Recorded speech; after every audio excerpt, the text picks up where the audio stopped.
Good afternoon. I was just about to say good morning there. I'm Danny DeHeck, aka the Crypto Ponzi Scheme Avenger. Got a little bit of a different one for you at the moment. There's a lot of media out there who are doing some articles which we're really, really happy about. Except we don't feel they've actually got the whole point of why or what's happening in this Ponzi scheme world that we live in at the moment. I spend about 70 to 80 hours a week trying to fight Ponzi schemes and scams. And I've just been reading a few articles that are sort of, well, I'll be honest, that are infuriating me. They're actually going after what I call clickbait. They're literally looking at YouTubers with 4.4 million subscribers. And it just makes sense. I'm looking at myself with my 8,500 subscribers, and I love each and every one of you. And while I'm saying that, I'm hoping that you guys are going to subscribe to my YouTube channel. But I have one hell of a story that isn't been. I have one hell of a story that I feel isn't being told, and I just can't figure out why not. We watched just one Ponzi scheme alone lose $350 million worth of, taken $350 million from mum and dad investors over the last 18 months. We're watching people in Zoom meetings gaslighting people in the audience, telling them that if they invest in these companies, they're going to get like 2 or 3 times their return in their investment. We watched them rebrand, rinse and repeat. They've just keep on flogging the same old dead horse. The people keep investing. I don't know why. But I'm struggling to find a good reporter or international agent that actually can tell our story. We think our story is massive. I've actually put together a blog this morning, and I've also got Rob, my mate, my co-host, I call him, in the background here. And we thought what we'd do is we'd just go through some of the fundamental facts and some of the stories that we hear. Now, I had a guy reach out to me this morning, Rob, and I didn't tell you this, but this is a typical message I get from someone, and it came in through Facebook Messenger, so they've really hunted me down well because I'm pretty hard to find there. And he comes off with this message saying, "Are you taking requests?" I don't quite know what that meant, and I went, "Hello, how can I assist you today?" So now he says, He wants you to sing. It's karaoke. Could do. Wrong Maybe. number. Well, this is what he got me to sing. He said, I'm going to actually read it because it was actually quite interesting. Thank you for responding. 1. I invested in Super One 2 years ago, $10,000. A good friend brought me in. They are broadcasting their major launch again. There is an interesting detail I did not see on your vids concerning these micro XRP payments. I will be happy to share more details about this ongoing project. I've made $300 in 2 years and gained an additional $5K in super tokens. I can explain the intent with those also, which now is even more suspicious due to XRP's value rising too. Go down the rabbit hole with this contact. I have a friend with about $8,000 invested here. This is the 3-week return screenshot coming with web link. Right, so the guy's given me a screenshot of some game of Monopoly where somebody's showed him some figures that he believes is real money, but has failed to even think for a second that he can't get that money off that platform. Not only that, he just told me he invested $10,000 and got a whopping $300 back over the last 2 years. And then he said with joy that he's got $5,000 worth of worthless tokens. And I'm going, I just wrote back and said, well, it's a scam. You know, why are you so surprised that this is what's happening? And I sort of like get these messages every day, and I just think, how can I help these type of people? And do I want to spend my time and energy? The guy can't even gesture by giving me a $5 cup of coffee for my time. And I spend a good 20 minutes writing back and forth. He gives me a few leads to people that are doing things, and he wants me to do all the work. And I'm tired. I'm exhausted. I'm actually a bit down today because I just feel like I'm fighting a losing battle. But the problem I've got here, I tell the guy, well, put your big boy trousers on and get your mate that introduced you into it and tell him that you stand up in these Zoom meetings and tell these people they're running a scam. And if you do that, I'll guarantee you'll just get kicked out of the scam. He'll destroy all hope and never get any of his money out. But because these people are living on hope that it's not a scam. Like if I invested $10,000 in something and got $300 back over 2 years when I was told a completely different story, it just blows me away. But surely you would have been told if you invest $10,000, you'll get $300 after 2 years and $5,000 worth of super tokens or something. Surely they would have told you that, Danny. Well, this is the story we wrote, Rob. We'll just flick you onto a different screen. But we have witnessed that first of all, I was reading a little bit in the paper, and we're talking about Sam Lee's "We Are All Satoshi," and how he promised people that Bitcoin was going to be worth $100,000 in 500 days. It took 577 days, and he said he got there. But they failed to mention the fact that people who invested in We Are All Satoshi, 30% of the money that they invested got put into this thing called the Vault Horizon. And when Sam Lee got kicked out of his own company, which is ironic, another guy come and took over, and his name was Shavez, and that's Shavez in the picture there. Now, Shavez is now running the show. Shavez also managed to get the keys to the Vault Horizon that theoretically had millions of dollars in it. And he was going to pay people back the 30% that they invested when 500 days are up. But instead, what happened, he decided to take all the money out of the Vault Horizon, put it into a bank called CaixaBank, and pay people dividends of 3% per month on a bank that was paying 36% per annum. So it might sound a bit crazy, but recently, everyone who's still involved in other scams or other opportunities he's put within his own environment, meaning he's got his own blockchain, and it is like a game of Monopoly, and he's decided to release new products and in that game of Monopoly that people can buy, he's refunded everybody into a worthless community token called BTCC. Now people are going, but I didn't pay to sign up in BTCC worthless token. I signed up with USDT. And at the time when they signed up, they would have been able to get that money back in USDT theoretically if the platform wasn't running a scam. But no one's really complaining. No one's really jumping up and down. You're so negative around BTCC, like Bitcoin Code is one of the up and coming crypto tokens in the universe, in the metaverse, in the hyperverse, in the cosmoverse. Like Danny, that's so dismissive. Like I am sure that anybody who got involved in We're All Satoshi and knew that they were going to get paid out in Bitcoin, but then turned out to be refunded in Bitcoin Code, they are probably just over the moon right now. They're thinking, like Bitcoin's kind of plateaued at only $100,000, but Bitcoin Code, that could go to the stratosphere. Well, the green screen that's behind us, Rob, is actually from Hcash.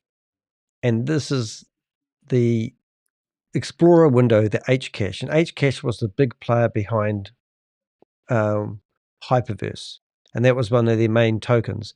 So if we switch to this BTC20 Explorer window, do you notice the big difference between the platforms? Yeah, there's a different color, Danny. Excellent. Well, the different color just shows you that it's the same company running the same scams using the same software, because this software is not on anyone else. So if we was to look, don't even know that's a word, is if we were to look at the BTC, this is the blockchain. Now, this is the biggest scam I know of at the moment, and I've been following it for quite a while. If you go into COD20, COD20 as I think they call it, this is a company that claims that they have got how many millions dollars worth of $3 million worth of tokens? Probably your head's in the way, isn't it? I think my head could be in the way. We'll just get you in there. We'll lock you, and no, we can't lock you now. Hey, things aren't working. Scroll down so we can see near the top. I'll put you over there.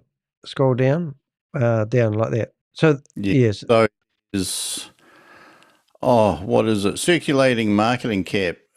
We just stuck my head, but the volume. I got to remember how to read all this stuff now. So the coin price, the BTCC price, has gone to $146 US apparently, and coin market cap. So that's $3 billion. $3 $3 billion of BTCC is out there. Is that it down here, is it? Yep. And it's going up like a rocket, but there's no proof that any of that money is actually anywhere. It is literally could have been stolen. And we've watched $350 million worth of money being lifted, gone through the super wallet address that everyone pays into.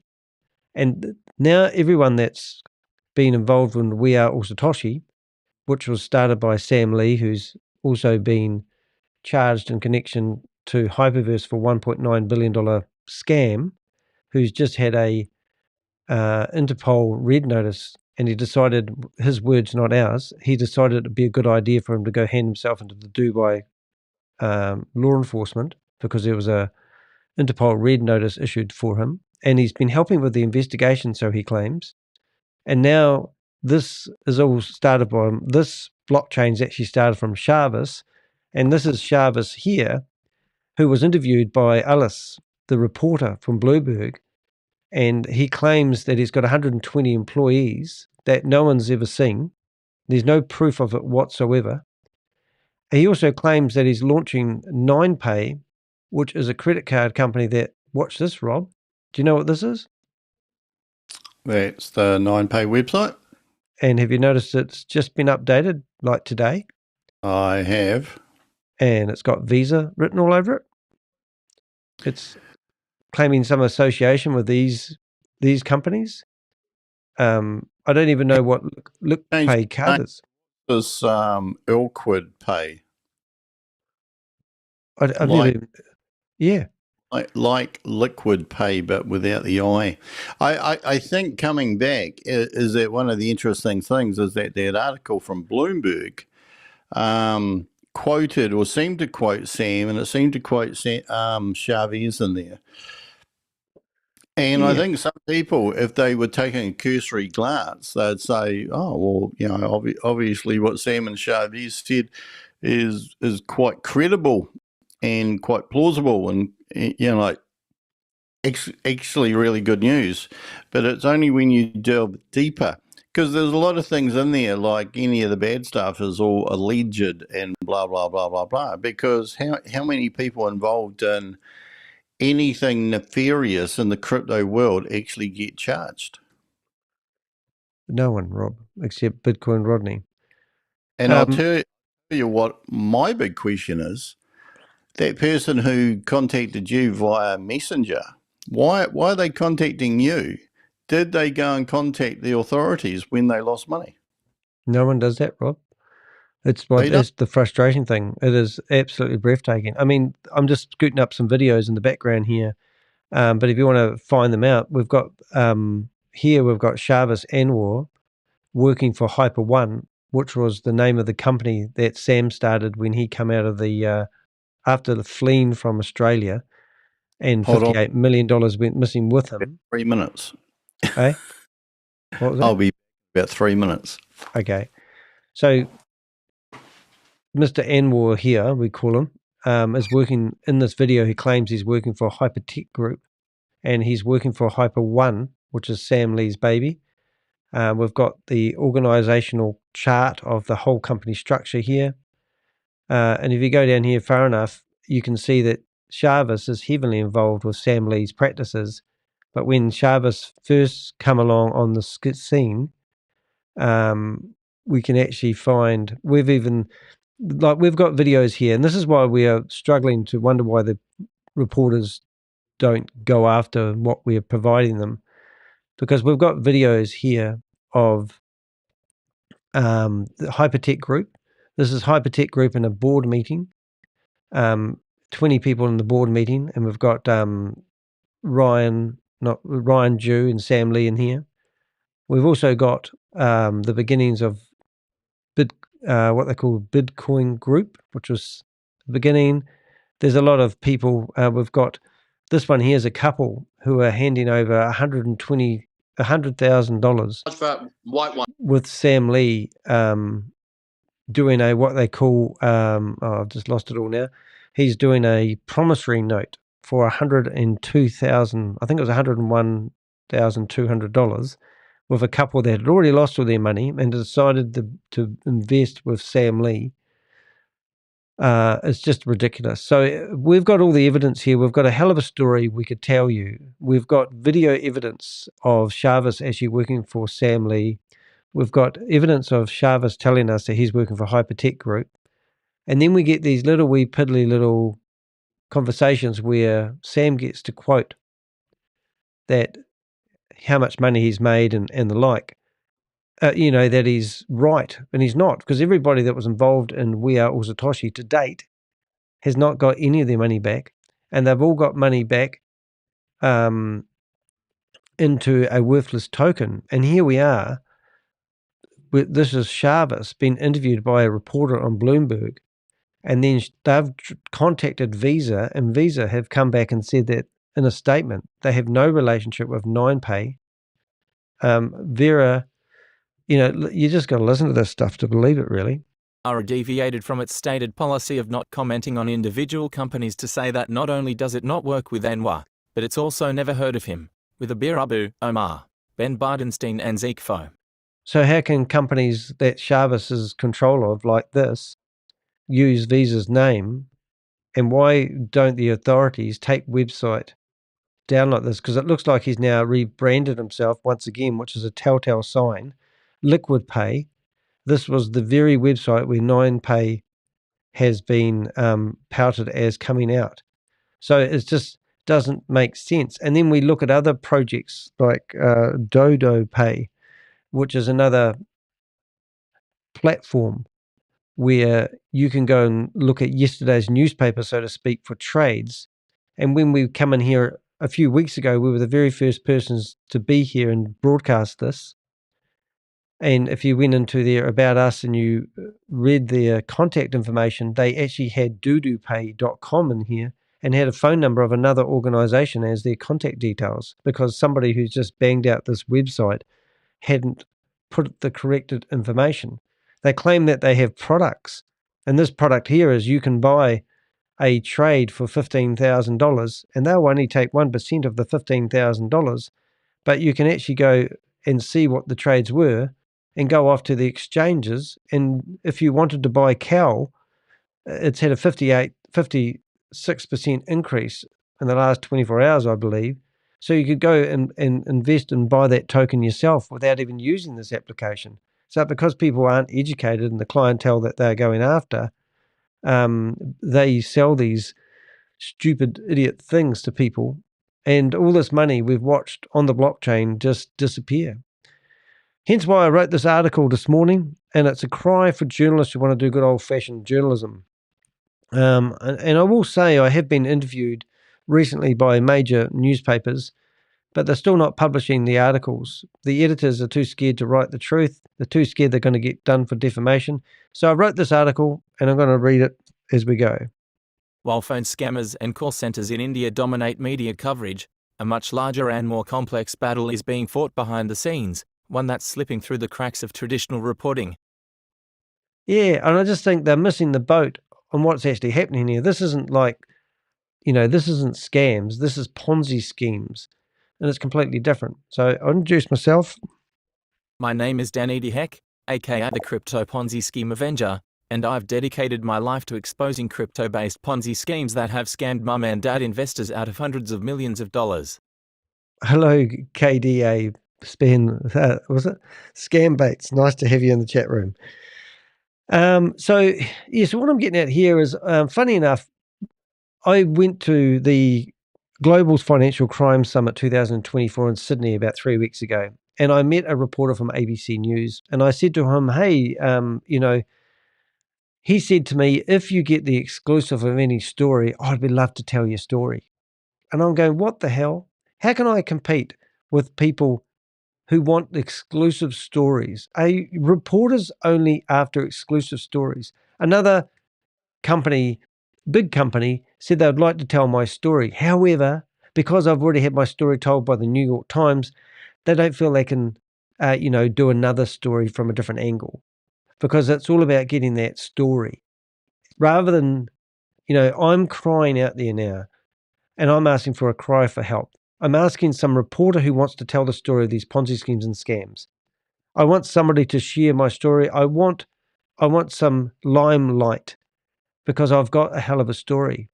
I can back everything up I say by the videos that I've produced over the last 3 years. I know this story. I know Hyperverse better than anyone else on the planet. I promise that. Except maybe the leadership teams of Hyperverse, but they might know the real story. But I also know the detrimental effect it's had on a lot of people. So my co-host has disappeared. He's useless. Don't know where he's gone, but I hope he'll be back soon. Okay. This blog isn't just a call to action, it's a wake-up call for reporters and media outlets to shift their focus. Instead of chasing clickbait stories and popular YouTubers battling Indian call center scams, it's time to spotlight the real financial predators who are running intricate schemes and ruining lives through Zoom meetings and fake crypto investments. Yeah, so I did catch the eye of a story that was in the paper, and it was actually quite interesting because it was actually all about it had some what do you call it, scam baiters in there, and I'm going, what has Ponzi scheme and scam baiters got to do with each other? I mean, I've reached out. I've done a video a wee while ago. I reached out to all the scam baiters, and I said, hey, how about, I would love to go to the scam baiting events they have. So I did this video. I'm going to bring it up in a second. And what have we got? We've got, I called it Help. And the idea of this video was a cry for help to all the scam fighting companies. And here it is here. And in this video, which I'll post in the chat room, I did. I went through and I posted. I'll just have to bring it up, but I posted all the scam baiters, and I basically went through my list of top 10 people I wanted. I featured Scammer Payback, CJ Scams, all these people, and I have had dribbly little conversations with some of them. And some of these, these are all YouTubers that phone up. Well, this one not so much, but the majority of people in this particular video phone up scammers and have them on. I'm not phoning up scammers. I'm going into Zoom meetings, causing disruption, holding up signs in their chat rooms, trying to shut down the Zoom meetings to stop people who are being gaslighted too and wake them up. I mean, the email I just read out before, or the message I got from the person before, and then when the papers come and, give out stories about, Jim Browning, 4.4 million people. He doesn't need any help with his YouTube channel, does he? He's already got 4.4 million people subscribed to his YouTube channel, but he's talking about the call centers. So why do we have articles about Ponzi schemes and call centers together? There's two different topics. I don't believe anyone's actually going after the Zoom meetings like I am and my Avengers. And we are pretty tired. I spend 70, 80 hours a week. It is 12 minutes past 2 p.m. in the afternoon. I haven't even had a coffee. I haven't even had breakfast or lunch. Nothing. And I'm just fighting all these scammers. And then I'm just hoping for a bit of a break, and actually making a difference, getting some publicity. And then I read these articles where, we don't even, I worked with this reporter for 8 months with this article and helped provide her as much information. I'm pretty sure I gave her Chavez's phone number, where he lives, and all this sort of stuff. And it's great. We've got an article that might be the start. We've got Sam Lee in there. We've got all the old stuff, all the people that were endorsing Hyperverse when it was going off. And maybe this might be a cornerstone article. Got a guy that sold his house for £130,000 and then put it all into Hyperverse. And surprise, surprise, he didn't get 3 times his return on his investment in 600 days like he was promised. Poor guy. And it's just, it is quite tiring. But then even the title, how PC is this? Dubai's alleged crypto scams are raking in billions. Alleged. Why do we have the word alleged on it? I don't get it.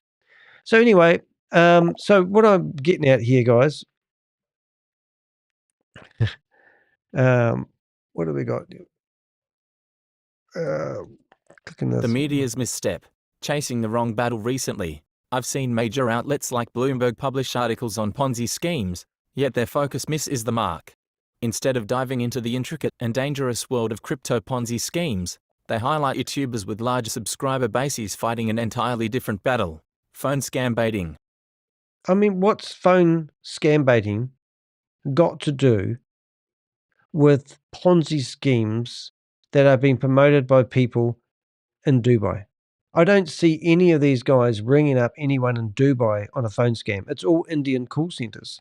So it was quite a surprise when I see that they've featured 3 people. First of all, Erin West, absolutely amazing lady, trying to create as much awareness around human trafficking as possible. Not doing anything, just creating awareness. Then you've got Jim Browning, who basically has come out with this new grammar. He's helping people put this new grammar AI voice thing to waste people in call centers' time when they ring up, which is fantastic. I love using technology. And then they mentioned Ken Gamble. Ken Gamble invited me to the Global Crime Summit in Sydney 3 weeks ago because he wanted me to be part of what they did, they were doing. And they do believe that disruption is a big part of helping fight these scams. But no mention of Danny DeHeck, the AKA the Crypto Ponzi Scheme Avenger, who's actually, a vigilante, who's actually going after these scammers, actually putting his neck on the line. I could tell you some stories that would actually make your hairs on your back curl. But, I am actually at threat. My livelihood, my physical being is actually, I get threatened by these guys with grievous bodily harm. They come after me. So I'm not at fear of my safety. I don't really care, but I mean, well, I do, but I don't, I care for people around me more than anything. Make no mistake, scam baiters like Jim Browning, Kit Boga, and Scammer Payback do excellent work disrupting call centers that prey on vulnerable people. They expose scams that trick victims into buying gift cards and non-existent bills from PayPal, Amazon, or utility companies. These scammers use tools like AnyDesk or TeamViewer to manipulate their victims remotely. Yeah. So we're not stopping scammers from trying to screen share with me and try to get access to my bank account to transfer funds to give the illusion that they've paid me too much and I need to save their job, so I need to give back the money that they've given me accidentally. We don't do that stuff. It's a different flavor altogether. And I just think, we really, it's just, I don't even know what I'm saying. My blog's actually quite good. I quite like it. However, Ponzi schemes are a completely different beast. These schemes rely on sophisticated manipulation, flashy presentations, and fake opportunities that promise outrageous returns on crypto investments. They don't call people at random. They lure them into Zoom meetings with the promise of financial freedom. Yeah, I used to think stupid people getting scammed. I'm not sure what type of people are getting scammed. Now I'm just looking at some messages in the chat room here. You'll see them going on the top. But I don't know if it's fair. I used to say stupid people getting scammed, but they're pretty sophisticated these days, especially with the pig butchering. I mean, you go to a lady, you start messaging her for 3 months, and you fatten her up because she's like pig butchered. They fatten up the pigs. They tell them everything they want. They form relationships. They try to, really get inside somebody's head. And then they take them to the market and they skin every bit of meat of their bone. That's what the pig butchering scams are. And they've got these human trafficking compounds around the world where we watch people, and this is the other thing that I find very difficult. I'm just going to bring up a picture of one of those now. My favorite one, probably. This one is on the border of Thailand in Myanmar. This is KK Park. They've just had a celebration because they're expanding KK Park. This is human trafficking centers where they put people in these centers and they make them work under juries, and they're doing these romance scams, which you may have heard of. We're not doing that either.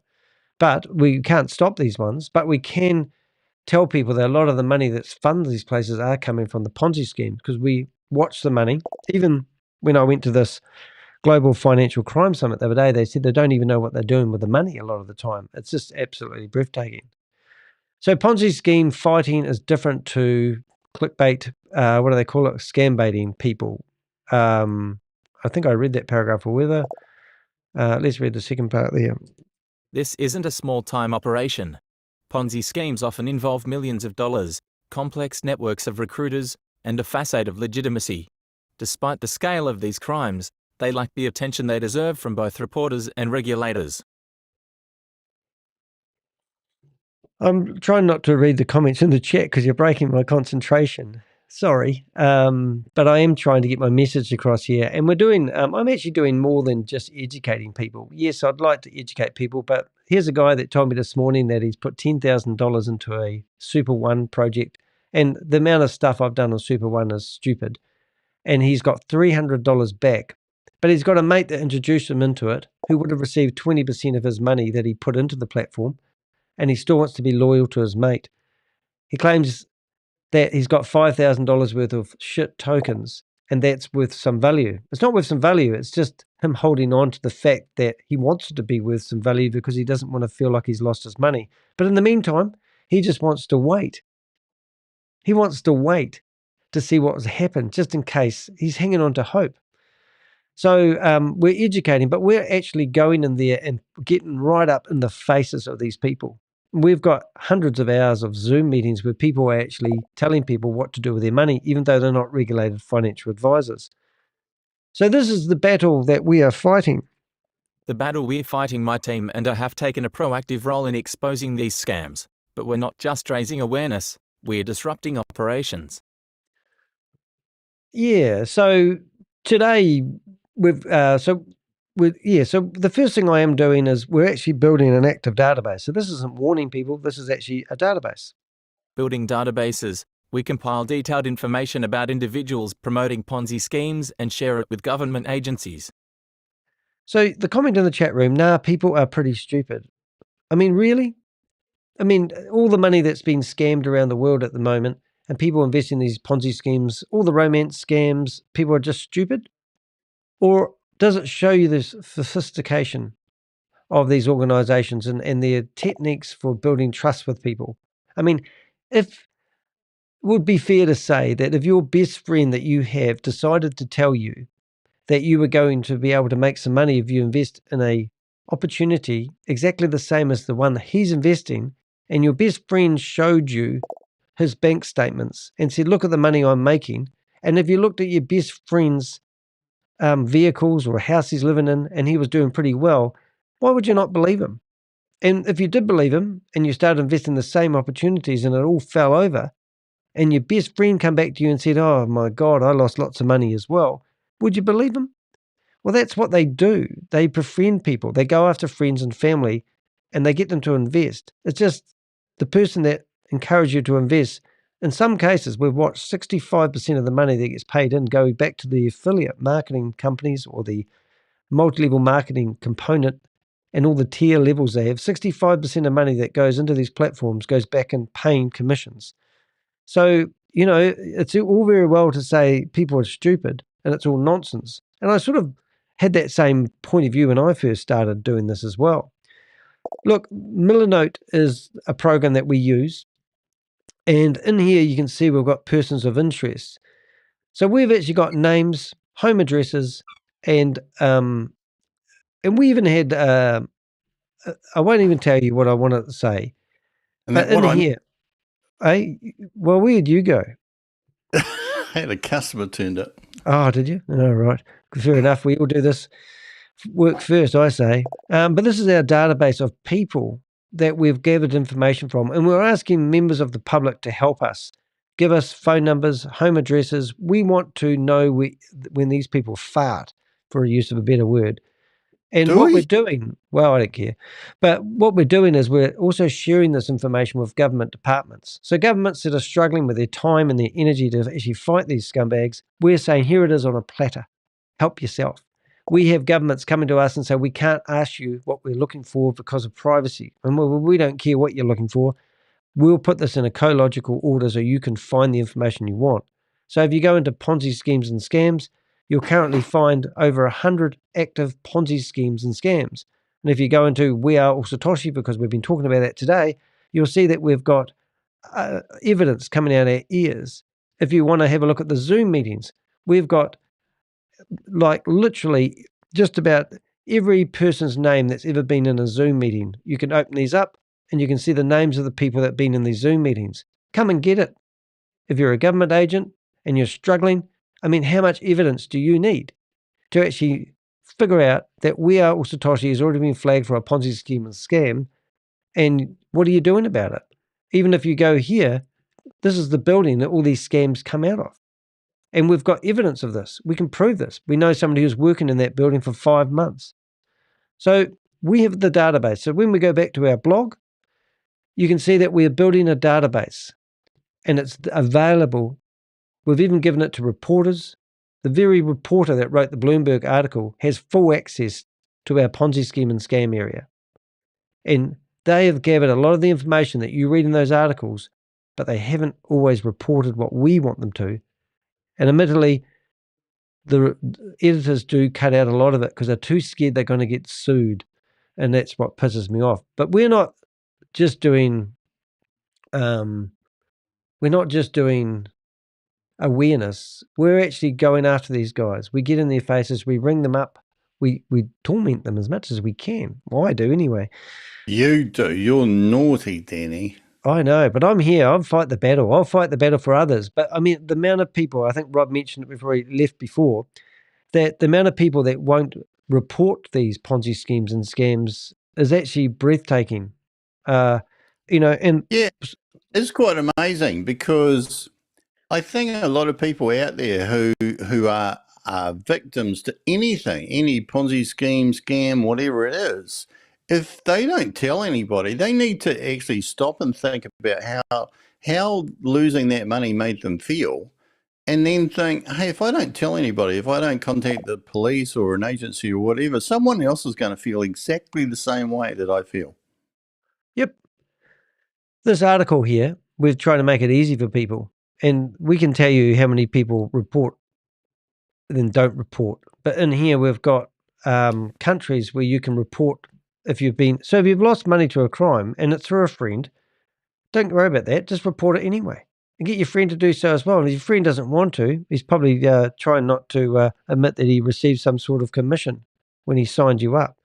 But down here, you've got Australia, Brazil, Canada, Europe, India, New Zealand, South Africa, Sri Lanka, United Kingdom, UAE, Vietnam, and there's even like places where you can report international crimes, and it tells you how to tell your story. We've got links to all this sort of stuff, and it's all on one blog on my website. So make sure you do that, and also make sure you subscribe along the way. Because what we really want is we want these guys to go to prison.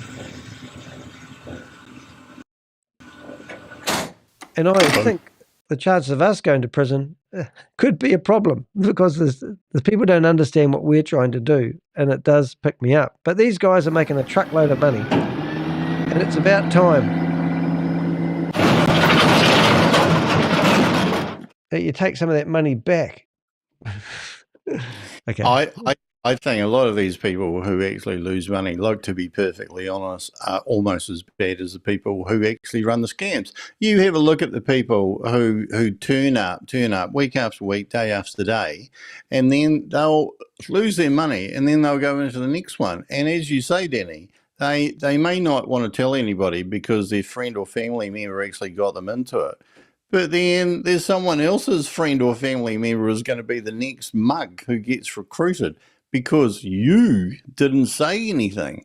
And it is quite amazing, when you look at, if you're an average human being that's got a heart and soul, and you have a look at these leaders that are, like, you don't even know that they're lying because they're so damn convincing, but they just keep on doing it over and over and over. And ask them, any of these projects, did they ever do what they were supposed to do? Like, did Boomerang ever return even one person 1x through arbitrage trading? And if it didn't, then what was going on with the beta testing? Like, what was going on there? Because if you watch Danny's videos, he was telling you what seemed to be going on there, that it was all fake smoke and mirrors. and now it's collapsed. And instead of everybody getting paid back with their USDT, they got refunded with BTCC. And then you've got to ask your question, well, who the hell had all the BTCC available in their back pocket to actually refund all that? And of course, that's in terms of all that stuff supposedly had to be mined. So where did all that come from? Was that all locked up in some massive vault and just got rolled out? It just happened to be enough, like to cover everybody's Boomerang licenses. And of course, how much did all of the licenses add up? That we think about $300 million or something. So there was $300 million of BTCC just sitting there. Well, we didn't even add them up. We actually watched all that money on the blockchain. And then we watched that money being siphoned off to Binance. So it wasn't even like the money was going to be used. How do I say? It wasn't like the money was going to be used for the project. It was being siphoned off. And then when the system all collapsed and they said it collapsed because of this reason and that reason and that reason, I'm looking for this video at the moment, we exposed this company with $1 and we topped up all the wallet addresses that were empty, that were paying people cents per day, claiming that they were, broken. And as soon as we topped up these wallet addresses, all the functionality started again. And it was just, even that wasn't enough because when we exposed that, the website went off the very next day because they must watch our videos and they watch what we're doing. The whole thing is that in that particular instance is that you could actually, by doing what Danny did, sticking money in a particular wallet, the thing kept on doing what it was supposed to be doing, or had been planned to do, which wasn't what it was supposed to be doing, which is arbitrage trading. There was no arbitrage trading that was ever going on. So that was a bizarre thing. But it must be so frustrating if you're a reporter or a journalist for Bloomberg and you're trying to write an article, but you trade for, let's say, $50. You're hamstrung by what you can say because the victims aren't coming forward. The authorities aren't investigating because they have hardly any victims to investigate on behalf of. It's quite bizarre. How many people were in Hyperverse and only 3 people got charged? But how many had come forward? Yeah, it's just crazy. I mean, this video was breathtaking, this one called Boomerang Exposed. Because we were showing that these were the exchanges that people could trade on. And on the market opportunities, you could see that at one time you could trade on one exchange you could have the same exchange going the opposite way. And one would be up and one would be down. It was ridiculous. Yeah. It's like, actually, because I haven't been involved in this for ages, it's like crypto opportunity addicts. It was strange. And then we literally went through here and we showed people that the website code was creating all the results that people were getting. And we broke into the website code. We showed the market opportunities. We exposed the fact that there was a line of code that was 250 characters long, and people could literally... It was 250,000 characters long. In fact, the first time I tried to copy it and paste it into a Pages document on my Apple laptop, it crashed my machine because it couldn't handle a string that long. Yeah, and as you can see here in the picture here, you can see this is the code where if somebody put between $1 and $46 in, it was going to increase by 1.3, and we could work out exactly, and if they went from $46 to $90, then it would be a little bit less. And then so we got to the stage where we actually show that this scam, we could tell somebody to bid on what exchange, pick a market opportunity for $100, put $33 in it, and we guarantee that you'll get this much back from what they were claiming was arbitrage trading. So once we fully exposed and did this video, the very next day the website went offline, and then they just did a relaunch saying it was broken. And then when it was just got ridiculous. So we've got evidence. How many of those people actually watched your videos or mine at the time and did nothing, said nothing, I straight know. their shoulders and pressed on? And we've still got these on the blockchain because these are on the Polygon network. We could show that they were doing swaps between one exchange to another. They were really borrowing their flash loan money and they were repaying it. But here's somebody that invested 98 cents. And down the bottom here, they received $980. And this was a guy that seemed to have cracked the enigma and realized they were scamming, but managed to scam them by doing what they did. So we've got, I think if a reporter was out there looking for a good story, we could do a story on, how these scams worked. We've got the video evidence. We've got the proof on the blockchain. But rather than talking about somebody who does, it's just, like what we're actually doing is, as my blog says, which we'll read the next paragraph. Monitoring Zoom meetings. These meetings are the breeding ground for manipulation. We attend these calls, ask uncomfortable questions, and warn attendees in real time. Right. So if you go to my bookmarks, which are here, these are the Zoom meetings. And in the middle of the screen right now, there's a list of all the Zoom meetings in one category. These are all the Zoom meetings for Boomerang, which really was. These are Zoom meetings you have to log into. These are for a certain one. These are all the Ponzi schemes and scams. There's 50 or 60 of them in there. We've got ones with passwords and codes that people need to use to get in here. We've got archive meetings and we've got webinars.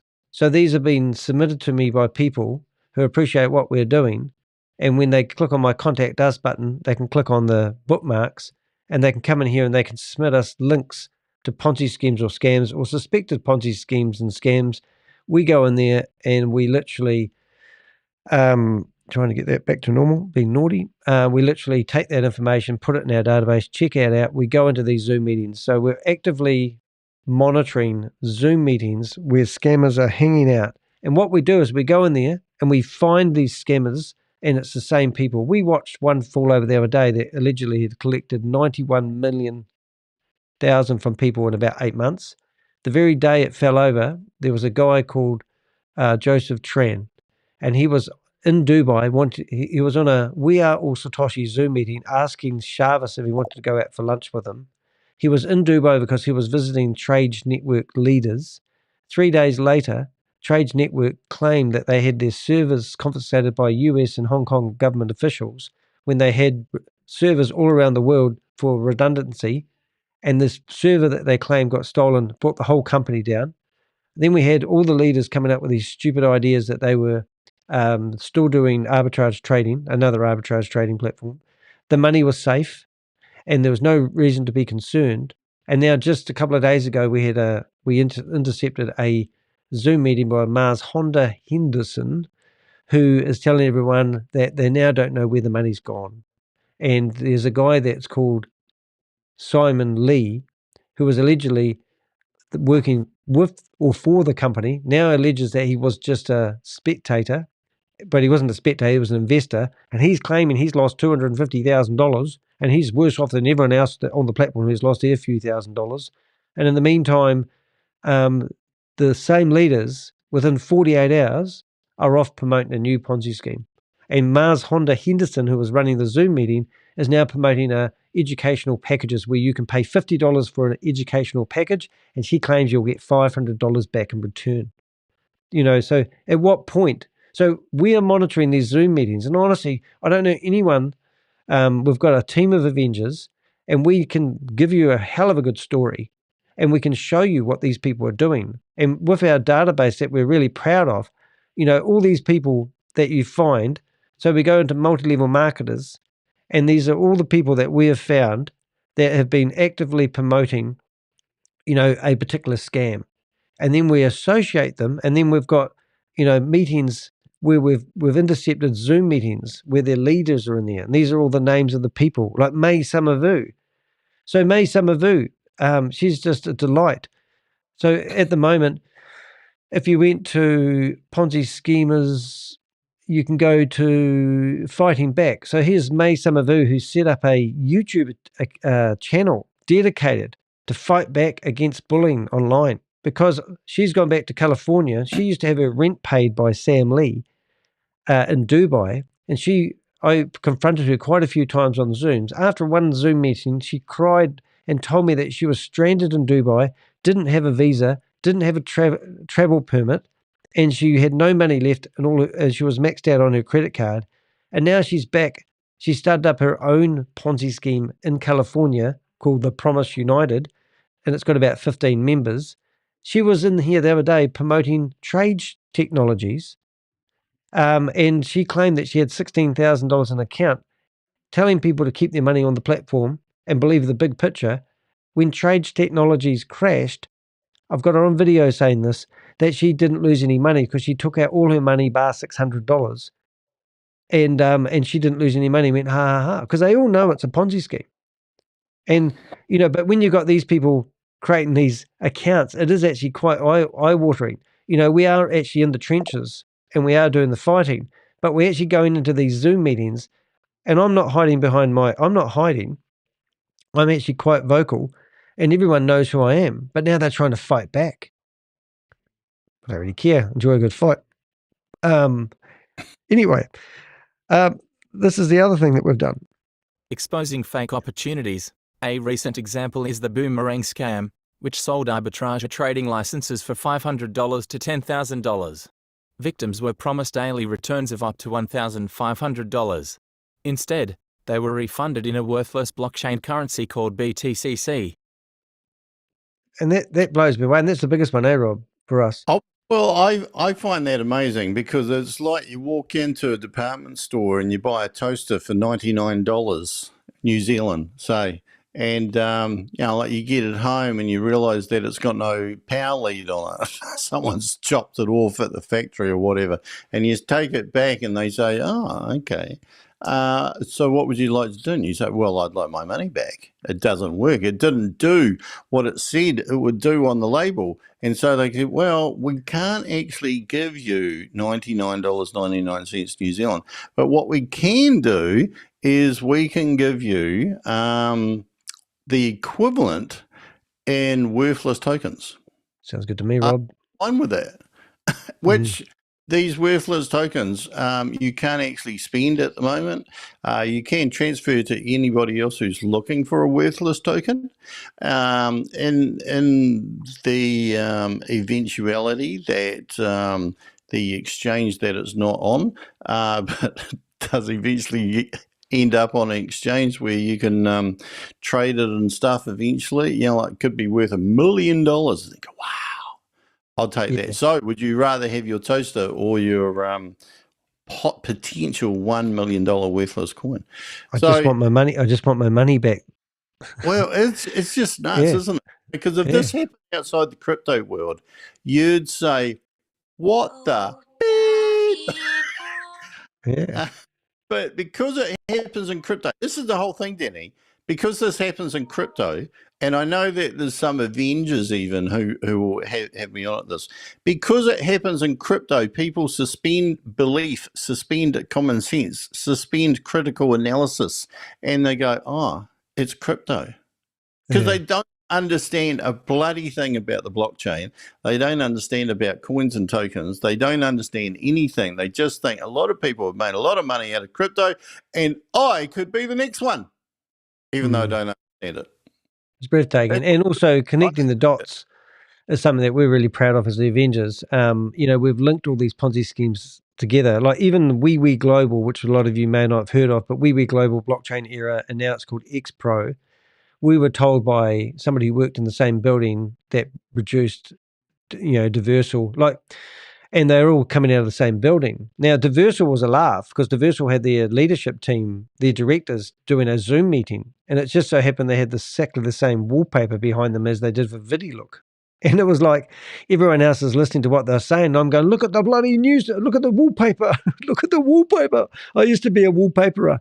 And I said, that's the same wallpaper. They were operating out of the same office. Now, Hyperverse has refunded itself. It started off with Hypertech, Hypercapital, Hyperfund, Hyperverse, Hypernation, Hypercosmos. And then it told everyone to go from transfer everything from Hypernation into Diversal. And then all of a sudden you find the same wallpaper, and then you find it all connected to Sam Lee. And then that's what we do. We connect the dots. You know, like even Boomerang came out after Sam Lee, and Sam Lee would put his hand up and go, "It had nothing to do with me." But you could use your money. You could buy the Boomerang licenses on We Are All Satoshi's platform. And then Boomerang decided that they would allow people to buy outside the platform, and you could buy your Boomerang license direct.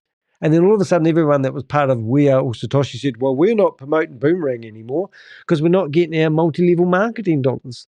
And then all of a sudden, well, it took a wee while actually, they took off the functionality for people to be able to purchase their Boomerang license from the Boomerang website. Now, if you go to boomerang.trade now, it broke, don't work no more. And all of a sudden, weareallsatoshi.org's website disappears.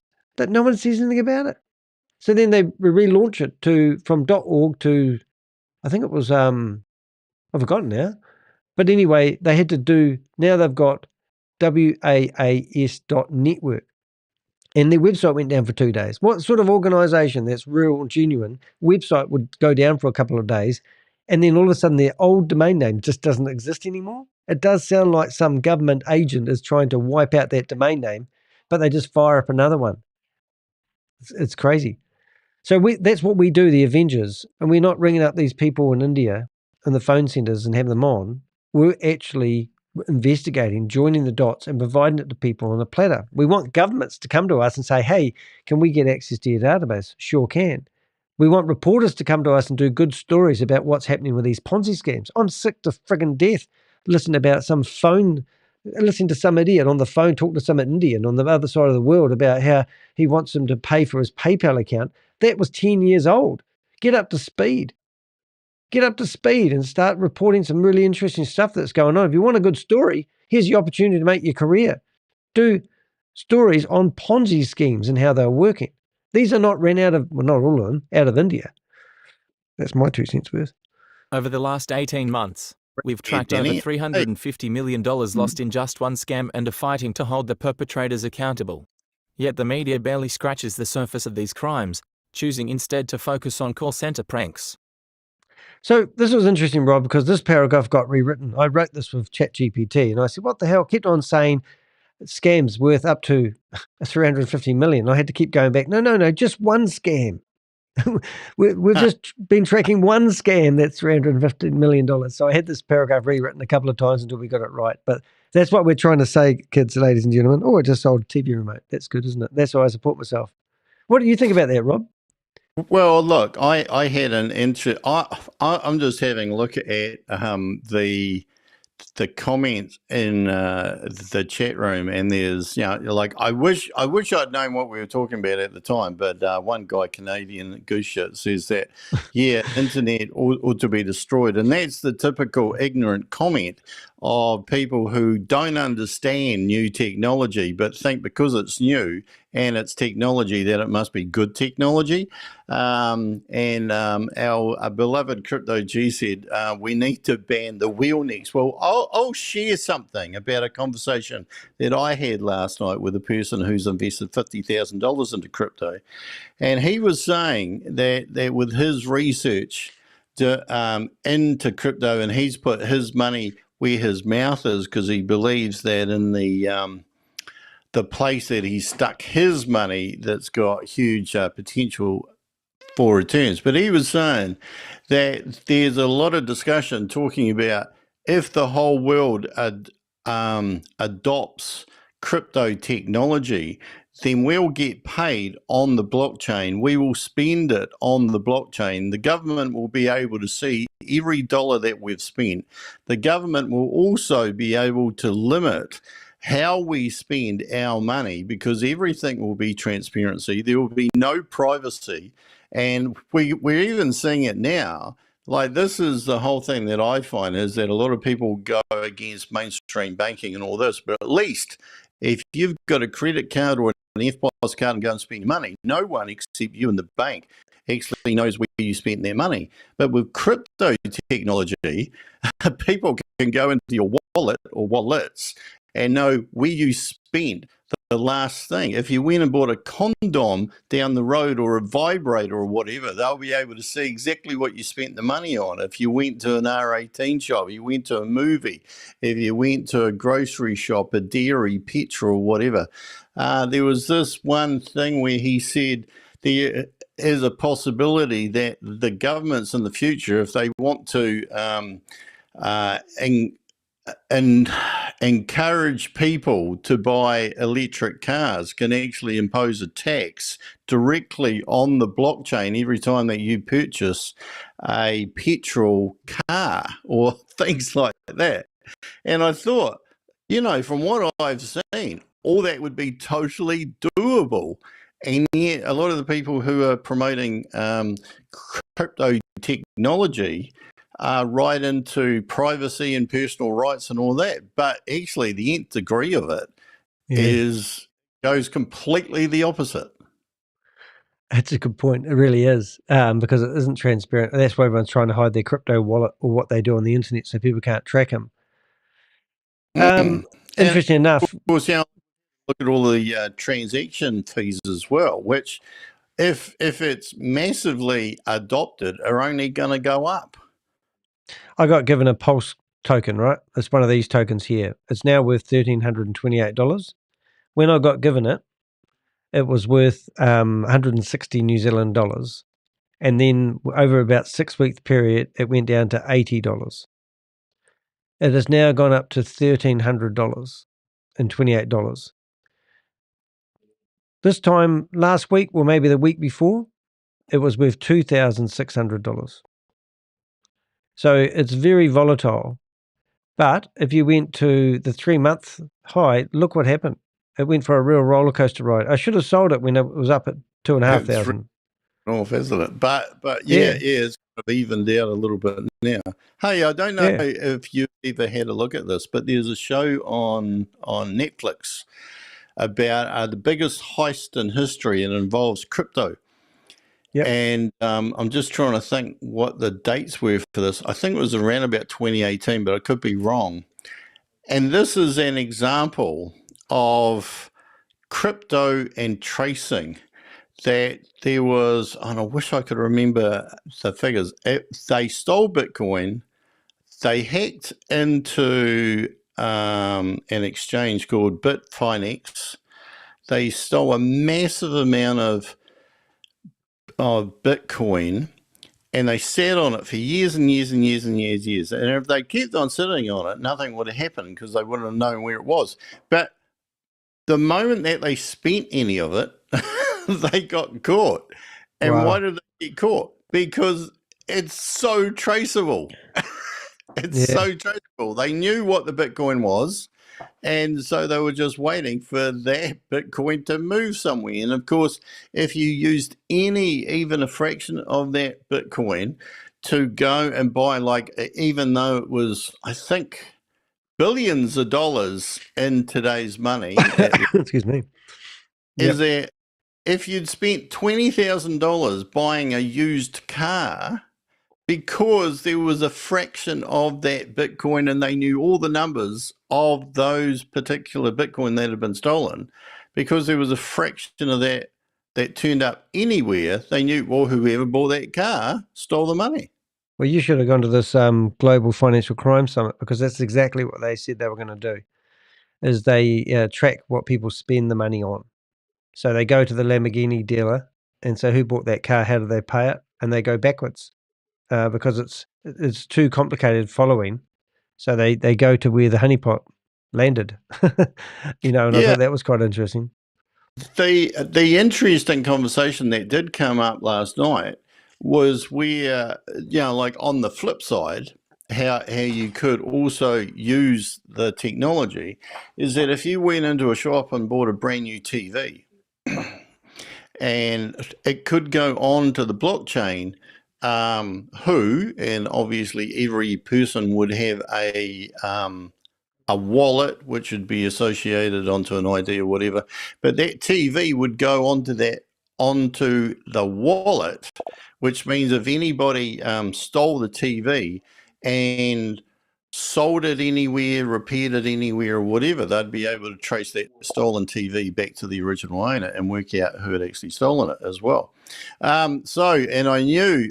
Look at this. I dangled the bait in the water, and the crypto G fish bit. Yeah, he's like a guppy, isn't he? What's he said here? XK proofs that NPC integration so that data doesn't need to be revealed. Just say, yeah, but who's going to introduce that? Because it's in the interests of all the governments and all the regulators to regulate anything they want, however they want. So who actually controls? Because everybody has to elect a government. And if it was to set up a DAO. Yeah. It's like, for example, is it in the public good that all that stuff isn't actually done? Because the one thing that we were talking about last night is that you could eventually, well, not eventually, probably pretty quickly move into a cashless society, which means no one could actually work under the table or receive cash for jobs or anything because they wouldn't be able to use it anywhere. So, yeah. You know. Hey, the other one was going to have a quick look at there, Rob, was this one here with, this is what we call GetFit. And GetFit, basically, we've been following the people that have started this off from the start. And she's got a Lynette. We've interviewed her before. She has got the shadiest history ever. And now she's managed to load this token onto an exchange, and it went up to $100. Well, it was at $100. And it's just been going down ever since. And even I don't know how to read these charts, but that's where it started. But it's only a new project, and she's telling everyone not to worry. It's now stabilized, but their token price is now $11.15, and it's been holding its own for a couple of weeks.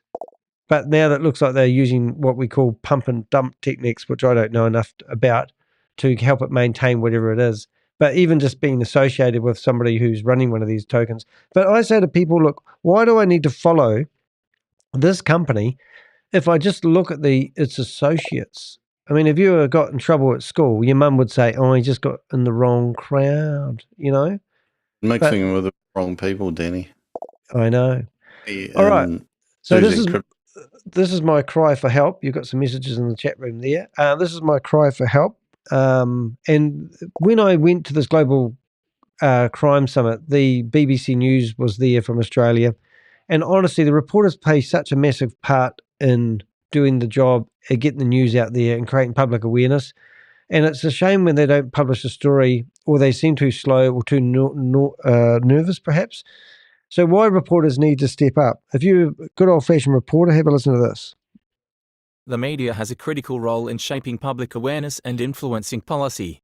Unfortunately, many reporters are taking the easy route, publishing stories about YouTubers with millions of followers instead of doing the hard work of investigative journalism. So what I'm likening this to, I do online shops, I do drop shipping, that's how I survive. And I always say get in bed with Google, because Google is God when it comes to marketing your products. And I think it's so hard for any other search engine. Like ChatGPT has changed. I would be deeply concerned if I was Google. But Google has diversified so much into Google Maps, Google Merchant, and all these other things around their own brand. For a new person to come into the scene who's doing something completely different, but get grouped together with the old people, it's like CoffeeZilla. He's brilliant. He's 3.5 million subscribers. He goes after the Ponzi schemes, but he still goes after all the big people. And he's been sued at the moment. Well, I think Logan Paul's trying to sue him. Okay. Yeah. Is that still going? I haven't heard anything about that for months. Well, it could go on for years. But in the meantime, he's probably had to spend a ton of money, collect a ton of money, spend a lot of energy fighting it. And I haven't really seen anything from him. His lawyers, like when I was getting sued last year for $3.8 million for someone doing defamation, the first thing the lawyers do is take the easy route. Ooh, don't say anything on your YouTube channel. They could use it in court. And you go, well, come on. I'm not, have I got a case or not? And it finished up. I had a bloody good case, so I didn't have to worry. But, that's probably the same thing that's happened to him. His lawyers are probably saying, oh, keep your mouth shut. because anything you do now will just make the case even harder. I don't know. And who's got more money, Logan Paul or CoffeeZilla? I just asked ChatGPT, like the biggest brain in the room. Yep.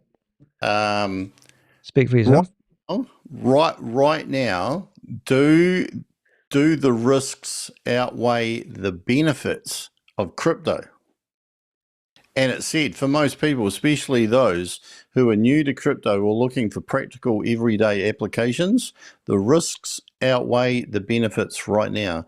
The market is still highly speculative, unregulated, and fraught with technical and security risks. Unless you're someone who is willing to accept high risk for the potential of high rewards, or you're deeply involved in the space, it's probably wise to be cautious.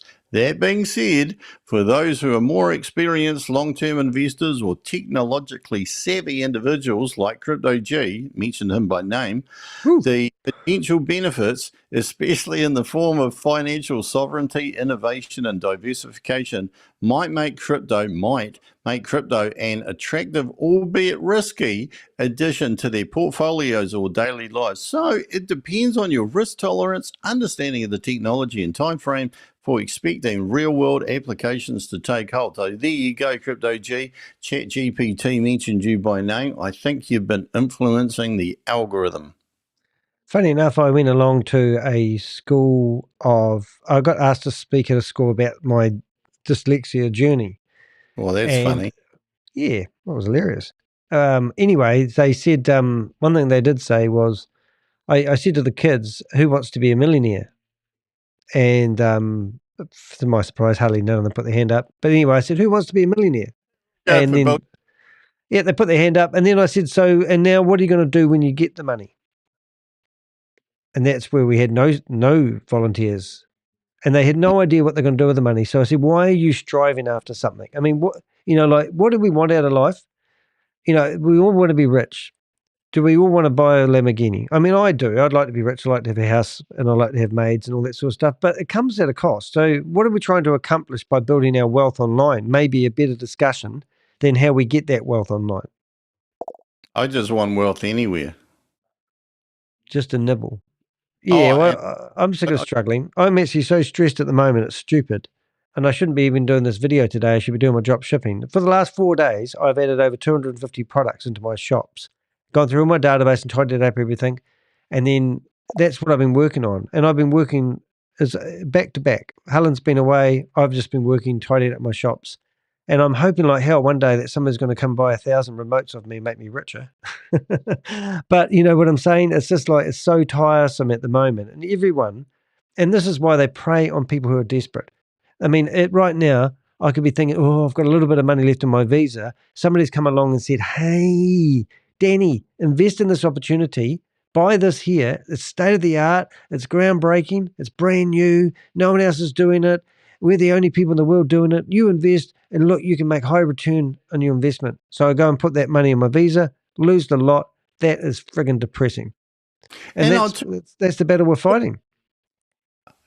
If you take just what you said there and that mentality and you go back and you walk into any one of those Zoom meetings for any one of those crypto opportunities and all this is the fascinating thing, is that all of them celebrate basically all of the unregulation, non-regulation of crypto, the volatility and all this. They actually celebrate all of the risky things, the bad things, and all of the converts are going, yeah. Because the whole world has gone anti-government, anti-mainstream, and thus pro-crypto, because crypto is like the masked man on the horse that we used to see in those TV shows when we were kids. Like the Avenger, the person who's going, like against the tyranny of whoever's in charge. But it is quite amazing. But I do want to get this comment out there, and that is, when you look at articles and you see alleged, and you know that there's so much more that those people could have said, but they can't say it, don't blame the reporters, blame every moron moron who has lost their money in any crypto opportunity, who's sat on their ass and done the same level of action after they lost their money as the level of action that they did before losing their money, by not doing any due diligence at the start and doing no action to get their money back at the end. Because the only action that most of those morons take to get their money back is to go and invest and double up in the next one.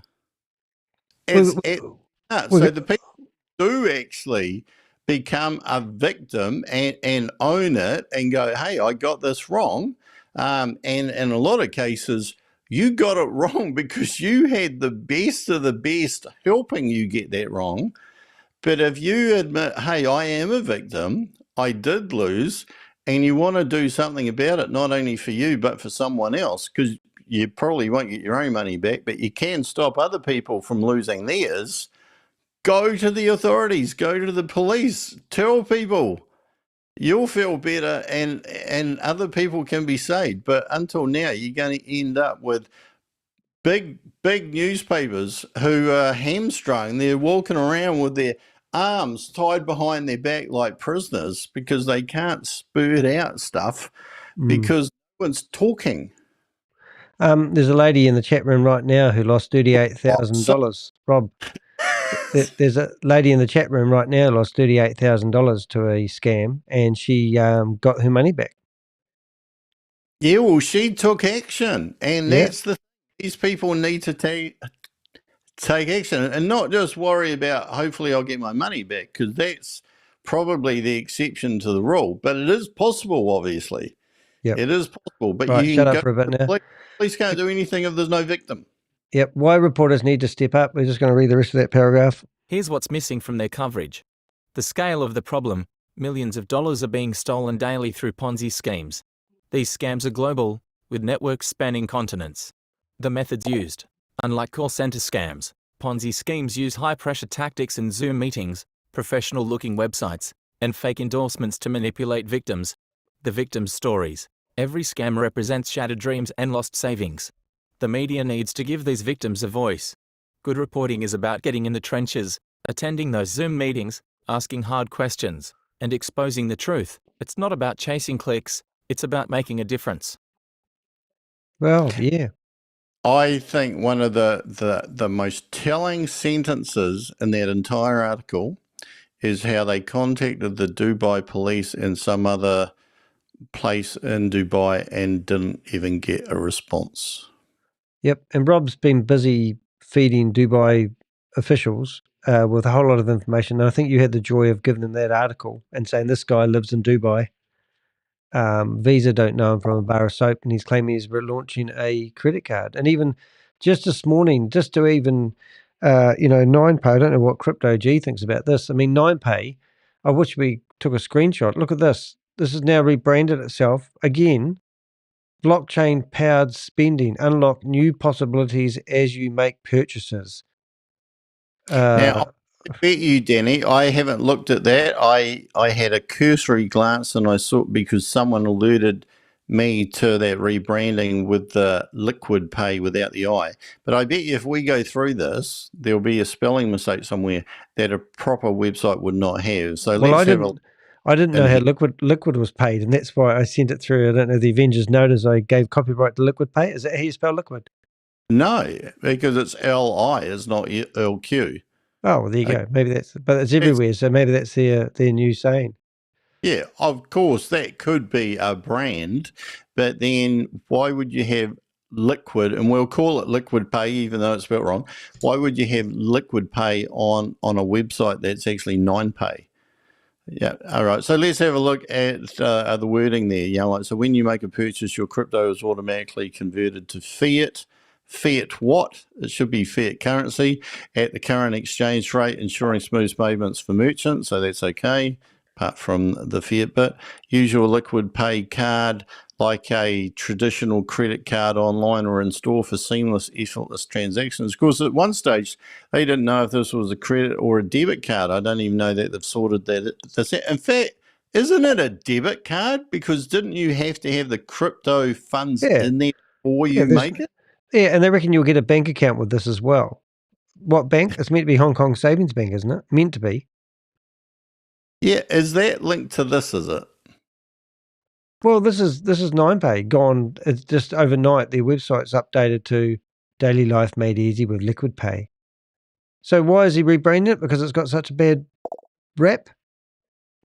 Or somebody ripped off the website? Well, for a minute, if you just scroll down a fraction. Down. Oh, up, I mean, sorry. Stop. Yeah, up a bit.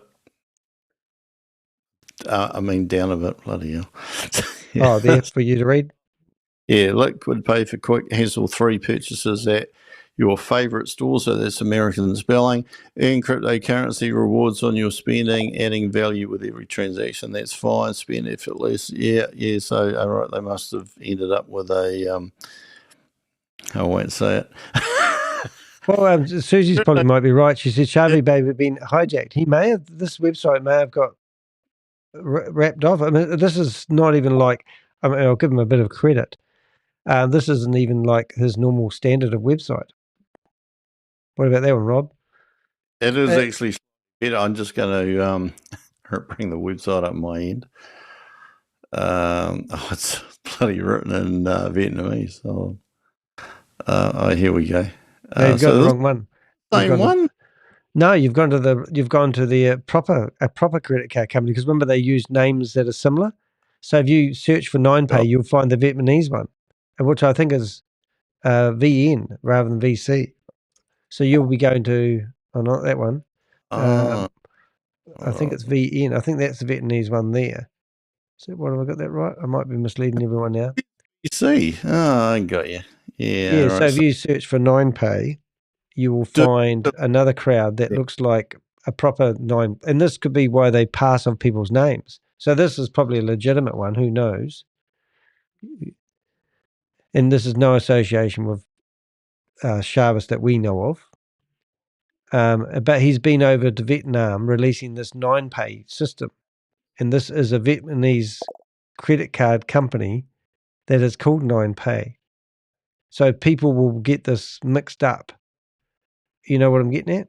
So this is probably legit. And this is in Vietnam. And now you've got the old Shavez baby coming out with a stupid brand, which is, this used to be a completely different looking website. But, sometimes you can just chuck this whole making crypto accessible,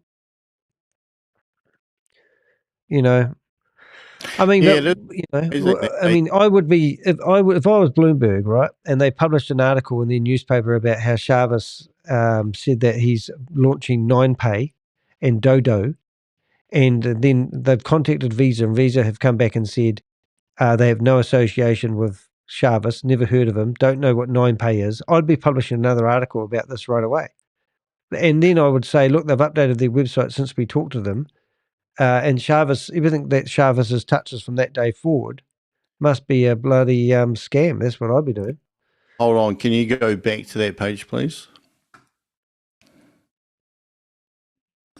And can you click on the Apple logo? It doesn't go anywhere. Both those don't go anywhere.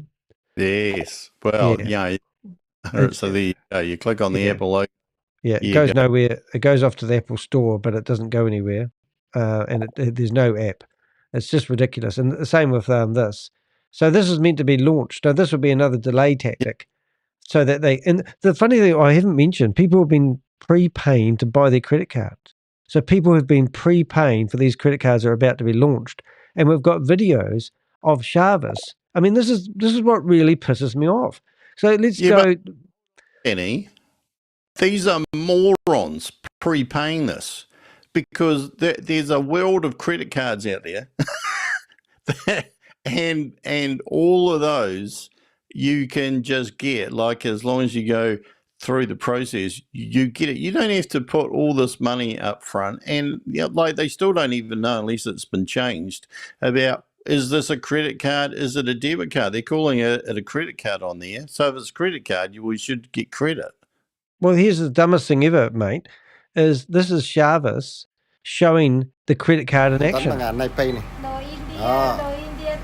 India. I'm paying with my card.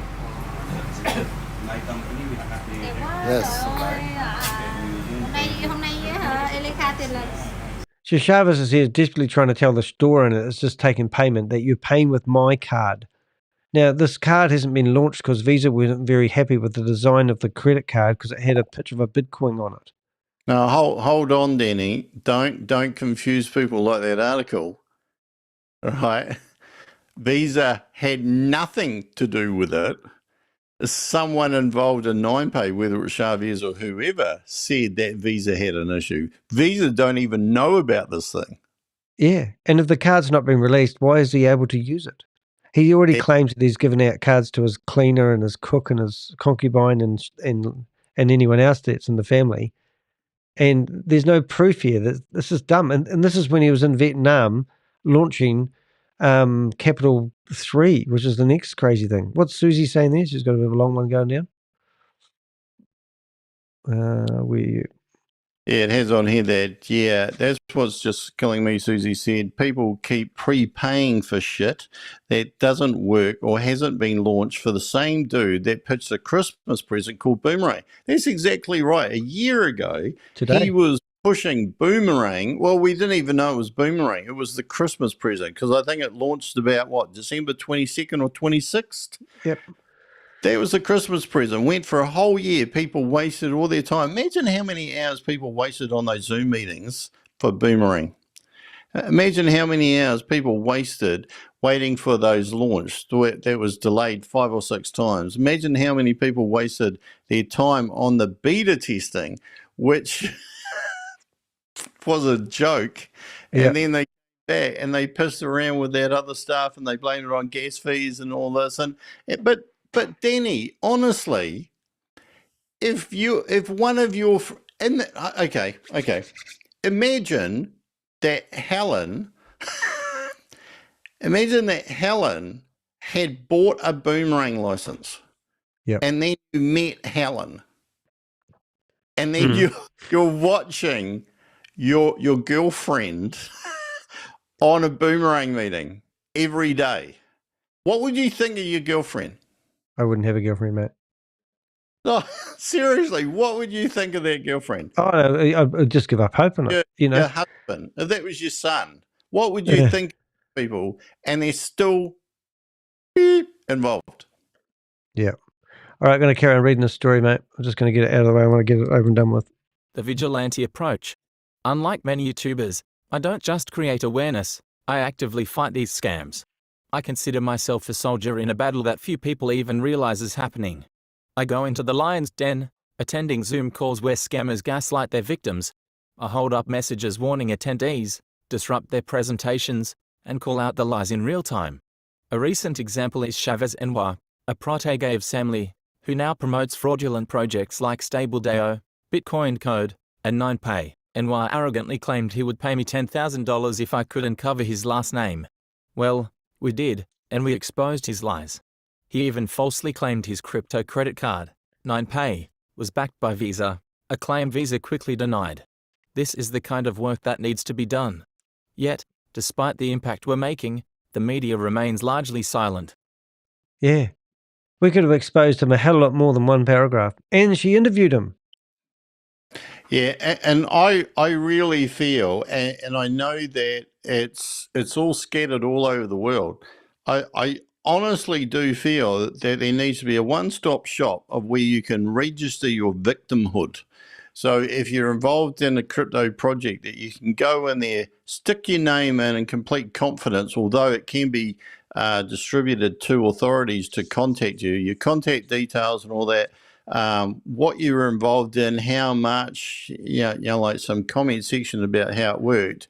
And maybe Danny is the conduit for that to happen, because all over the world, there are so many places that you can register a scam, but it's so bloody onerous to do it. And there's all these tiny agencies that are getting a little bit of information over there, a little bit of, information over there, but there's no central thing putting them together. So let's say that ABC... Interpol. Why can't they do it?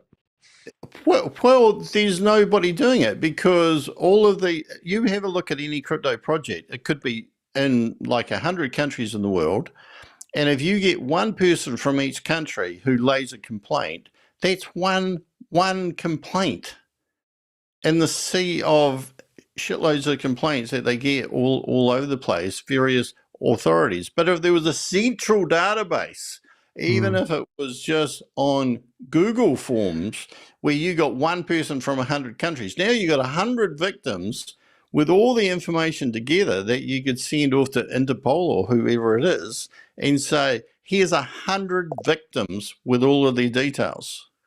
I tried filling out a form, mate, and one of those things to complain on somebody else's behalf. And basically, if I weren't the one that got scammed, there's no way I could even contact the people that were wanting to take a scam report. It's just, as Susie just said, so difficult and saying how ridiculously complicated reporting is. Because suppose once they get reported, then they go, oh, it's not my jurisdiction. Yeah, and I think, this is the whole thing, but I think it would be interesting if for nothing else, that there was some central place that someone like you, Danny, could actually say, like have a report in each month and say, okay, this month, here are the reports that we've had of the scams, and, may alert you to new scams that you didn't even know of. I've got a lady at the moment, she says, "G'day." She tried ringing me in the meeting just before. She says, "G'day, how you doing?" And I write back, "Hello, how can I assist you today? My name is Carl." I think it's a lady. "Carl, how are you?" "Danny." And she goes, "Wow." So now I'm just sending her a link to our meeting, so she might pop up on stage any minute. But another romance scam. Some other lady wants me. But mate, there's so many, Danny, I've lost count. I know. What needs to change, Rob? Let's have a listen. What do you think? What needs to change? It's time for the media to shift their focus and recognize the urgency of this issue. Here's what they can do. Investigate Ponzi schemes, attend Zoom meetings, research the companies, and expose the individuals involved. Highlight the scale of the problem, show the public how much money is being lost and the devastating impact on families. Collaborate with vigilantes, work with people like me who are already fighting these battles. We have the evidence and the stories that need to be told. Challenge regulators, push government agencies to act faster and more decisively against these scams. Okay. Any of that you think is possible? Do you think we should get reporters in the Zoom meetings? Well, look, I think it comes down to bang for buck. If I was a reporter, would I want to go on a Zoom meeting?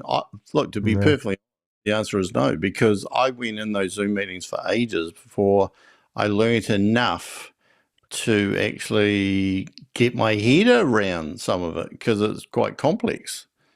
So, but I do think that if there was a go-to person, and it may as well be you, as much as anybody else, where people could report and you would be able to use AI to collate all of the data and report back. Your videos could then at least be a source of, well, here's what we're hearing. Here's what we're hearing about these various things. But then it still comes back to the morons, and I say that to get people's attention. It still comes back to the morons with money who are putting their money into these things. They're not doing due diligence. I don't know. I mean, the due diligence isn't there normally because the companies are so new, groundbreaking. I mean, I'm sticking up for the morons. Because I had to change my tune a lot, Rob, because I used to call these idiots idiots. How stupid can you be? But then, somebody got me on an email when I was talking to you on the phone one day and I renewed my car registration. So, look, absolutely. And I've been scanned myself, like for a few $100. So, yeah. But what I'm saying is that was stuff that was purposefully designed to mislead, which you could say that these Zoom meetings are as well. But a lot of these people, and we've seen the Zoom meetings where these leaders are having to go through the same set of instructions multiple times to get people to do simple things like hook their wallets into, like MetaMask or whatever. They're pretty basic things and people can't get their head around it, yet they're quite happy to throw thousands of dollars in. Remember that MetaMask warning that we had? The big red one on Boomerang? Yeah. And then they tell people to ignore the warning. Just click past it. It's okay. It's a glitch. It's a glitch. People did it. Oh, it's incredible. All right, my conclusion. Let's see if it's the same as what we Ponzi schemes are a growing threat, and the media has a responsibility to shine a light on them. This isn't just about clicks or subscribers, it's about protecting people from financial ruin. To the reporters reading this, get out of the office. Join us in the trenches. The battle is happening now, and millions of dollars are at stake. It's time to wake up and tell the real story. If you want to make a difference, start here. My name is Danny Heck, the Crypto Ponzi Scheme Avenger. Let's fight this battle together.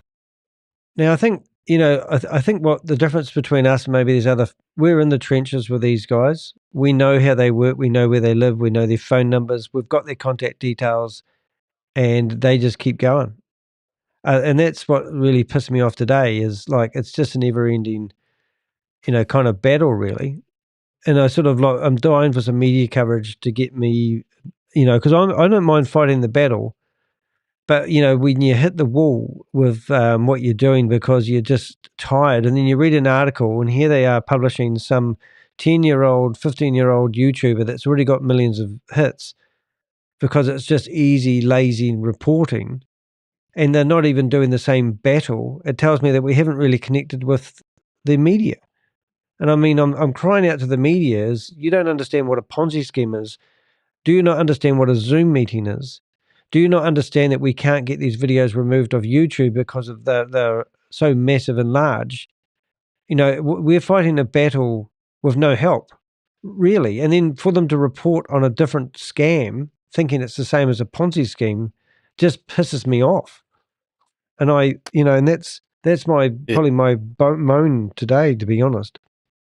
I think you've touched upon what is probably besides having a central register, is that there are big platforms out there who are doing nothing. I heard the other day about another scam, and this is where there are ads on Facebook and possibly Instagram, I'm not too sure, but there are ads on Facebook of common things that people actually want to buy. And when you click on it, you go off to some third-party website, which has got nothing to do with the ad, which means they're advertising the one particular name, which is a known brand, and then you click into some other website and you're actually depositing your credit card details in there, and Facebook are taking the money for it. Apparently, this is what I heard. I haven't seen it myself. I was actually thinking of removing my Facebook account. We use it for a wee bit for business, but Facebook is definitely another monster out there. I mean, the amount of adverts, even the type of adverts that get put over my videos I've watched, I'm shocked. The fact that people think I might be endorsing the advertisers that advertise, because a lot of them are, like, come buy the Ginsu knife sort of, or buy this educational package and you'll get some education that'll make you be able to create I don't know, a nuclear bomb. I don't know, whatever it is. But some of the stuff that I see them pelting out, it's just pathetic. Have you scrolled down a Facebook news feed recently? Like, it used to be you scroll down and you saw all of your friends' posts. Now I think your friends' posts would be like 1 in 6. So one friend and there's like 5 adverts, and they're not even adverts. Like, like a lot of them are just posts that I don't even know why they're showing up there. Like, it is bizarre. But like you get stupid comments, whoever Canadian goose shit is, like, people ought to get off the internet. You see, this is the mentality that because you're not pro crypto, because you're not kissing the butt of crypto, you are told to be a dinosaur and stuff. Well, I'll tell you what, I ran into a guy, or rather a guy ran into me the other day. Literally. And I got out of my car, and after a few choice words, I calmed down and we had an exchange. And I said, look, I don't know what we're supposed to do now. So I pulled out my phone and I said, can you tell me your email address? And I'm going to email you my details and then you can email me back. And he goes, I haven't got an email address. And I said, oh, okay. Right. Well, how about... I said, how about I'll take a photo of the back of my car, so it's got the damage in there and the registration plate, etc. And I'll flick that to you via text. He said, I can't get pics. Right. And he can drive, though, and he drove his car into yours. That's the funny thing, isn't it? But the funny thing is that we take a lot of technology for granted, but actually, lo and behold, we can get by without it. You can actually get by without it. And there's so many jobs out there. I have a look at every job that I've ever had, apart from being self-employed. I didn't need a computer. You're like, mowed lawns, you didn't need a computer. You're like weeding an orchard, you didn't need a computer. The world can actually do without a lot of the technology, not all of it, but a lot of the technology. But just because I don't like any technology doesn't mean that some moron can make a blanket statement of, oh, you're against everything, you're a technophobe. See, that's just stupid. And when comments like that come out, it actually encourages a lot of these people who invested in scams because it's crypto and they've heard that some crypto people have been millionaires or billionaires and new. And so when they don't know anything and F-wits like Canadian goose shit come up and make ignorant comments like that, these people don't want to tell anybody that. They got no bloody idea about what these people are talking about, DeFi, decentralized crypto coins, tokens or anything. So they pay their money out so they won't be humiliated. So I think people have to have a look at the consequences of some of their words. All right. So, yeah, just gives me passionate. And people say, oh, Rob, what do you worry? I don't worry. I'm just passionate normally. You know, this is the funny thing is that we have a look at a lot of people on these meetings and they're not passionate at all because politeness in their world is paramount. And if someone's polite and reaching out with their hand and stealing money out of their back pocket, as long as they're polite, it's fine. Jak ty ta kurwa idzie do pracy? Pojebane! Jak ty ta kurwa idzie do pracy? Pojebane!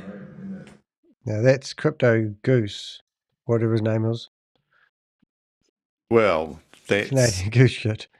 Or is that just a short I don't think we need to comment on that, really. It's just, he says, and he's been a YouTuber since 2018, so at least that's something. I think it's 2018. Yep, 2018, October the 24th, near your birthday.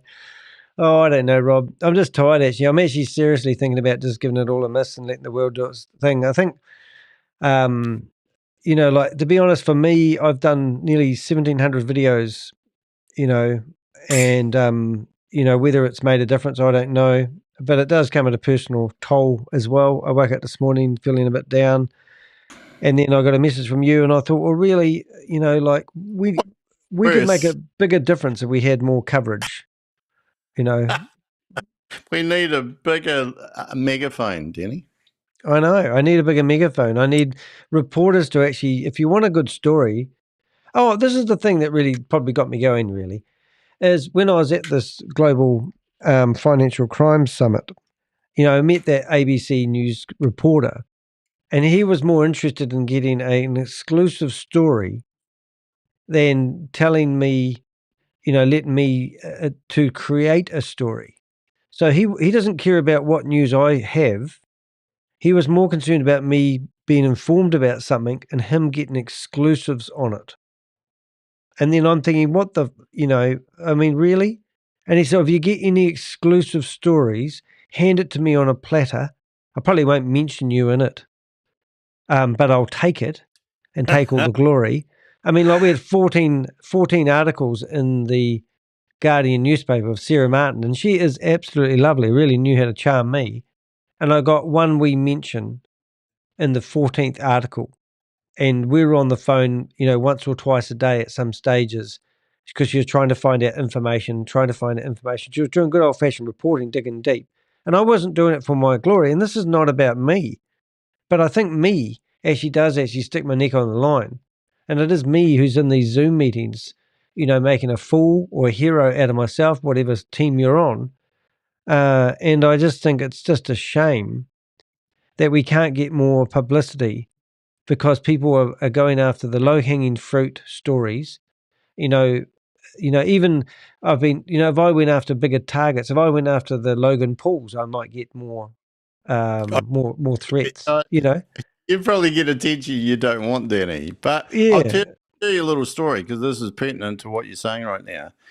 Is that years ago, like about 17 years ago, I turned up at Toastmasters, and right at the start, I was really keen, and you get a manual and you read it and you write a speech.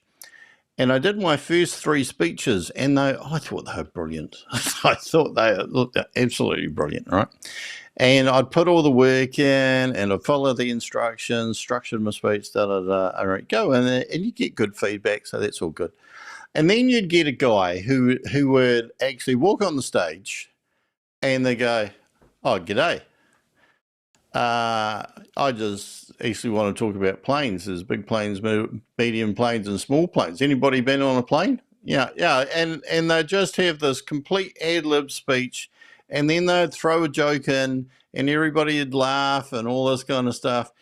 And during the break, even though my evaluator would have thought Rob came out with a brilliant speech, everyone's talking about this other guy. And I realized then, right at the start, that people don't care about facts.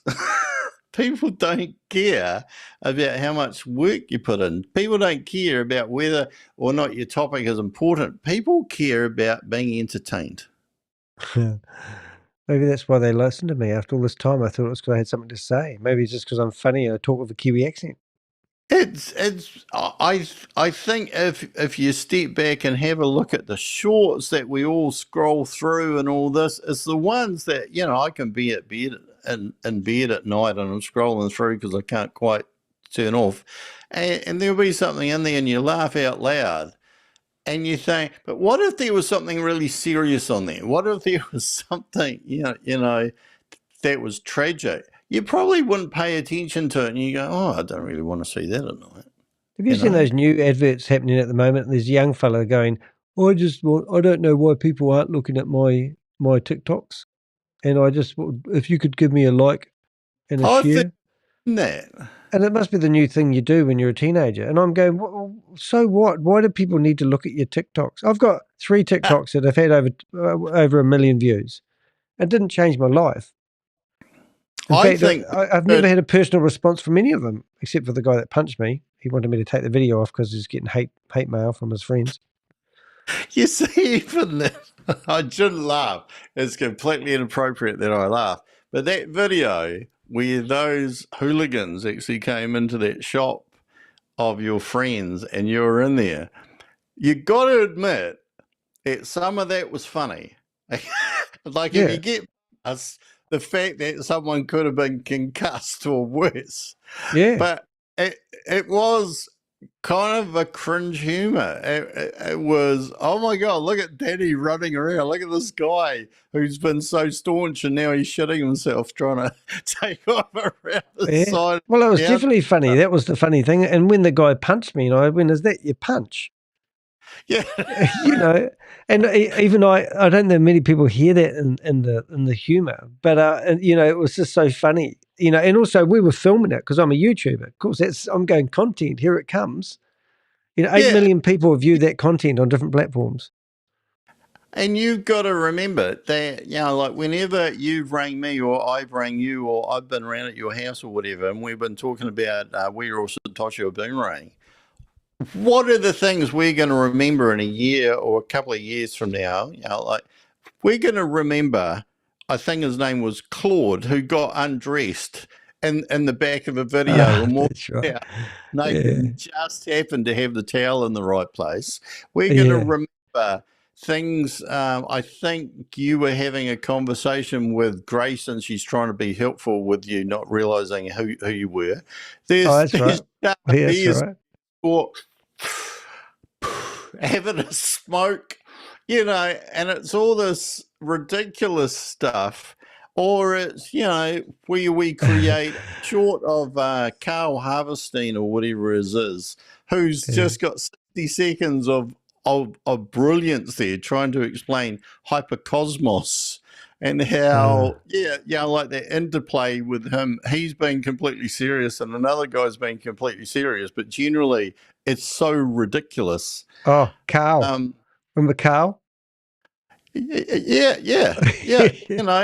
Anything, it's that funny stuff because I don't think you can save anybody. It's like I do videos on how to overcome stuttering, and people say, "Oh, how can you help?" And I say, "Well, basically, you can't. The person's got to do it themselves." So, and when I'll tell you what, when we were doing courses, and there's like 40 people who stutter on a course, the highlight, even though you're completely exhausted, is at 9 o'clock, everybody goes to the bar and you just can't wait to have a drink, even if you're not really a drinker. And you're talking shit and you're laughing like hell. And you're laughing at yourself. And I think, like, find humor out of half of the stuff, because we can't save anybody. That's kind of beyond our control. You can put the message out, but you can, take the piss. Yeah, well, I think you got to have a sense of humor, and that's why my website says that. I can't even say the word I am. I do like it though. Look, I've done some pretty amazing things, Rob. I'm so happy with what I've done. And considering I can't read and write, you can't even speak properly, and we always have managed to have a laugh. We can laugh at ourselves as well. And I'm thinking, my God, you were a lot thinner in those bloody photos, mate. That's what I was thinking too. I didn't want to say. Yeah. I didn't do a double take at one of those. Look at this, mate. I'm actually in a boat going across that muddy river, polluted river in Bangladesh. And the guys, I don't think they've ever seen anyone with a selfie stick before. And, and here I am. Look at it. It's polluted water. Looks like there's diesel on top of it. And I'm cruising across. Now, they'd only got 879. I only went across there on the boat because it was, I could. $5. I'll tell you, I went to India. I went to Mumbai in about 2014, 2015. Yeah. And I had my camera and I took heaps of video. I lost them all. Like, I haven't got anything. I haven't got one photo. Oh, how awful. What about this one, Rob? Do you know why this one got 58,000 views? Where did you stick it? No, you watch the start of it. So because right at the very start of this video, the thumbnail they automatically took, it looked like he was being shagged. So 58,000 people thought they had better click on it and see what's happening. There's the shagger, and look, it's crazy. Oh, see, yeah. I think, at the end of the day, there's a lot of things in life to be worried about, but at the end of the day, when you hang out with other people or do new things like you were there, there's a lot of enjoyment, aren't there? Like the cow going to school. What about this light here? I'm sitting here watching this light that's caught on fire, and it's got my music in it. Oh, that won't matter. And no one's noticing. And I'm going, hey, it's gone now. Yeah, I had a lot of fun anyway, but it's, TikTok's great. But hey, it's not going to change my life having a few visits. But hopefully I'd like to be able to get my voice out there more. It's just tiring, It's just the way of the world, I suppose. No one wants No one wants to report the stories. I managed to get a whole busload of people singing though in Bangladesh, which I was quite proud of.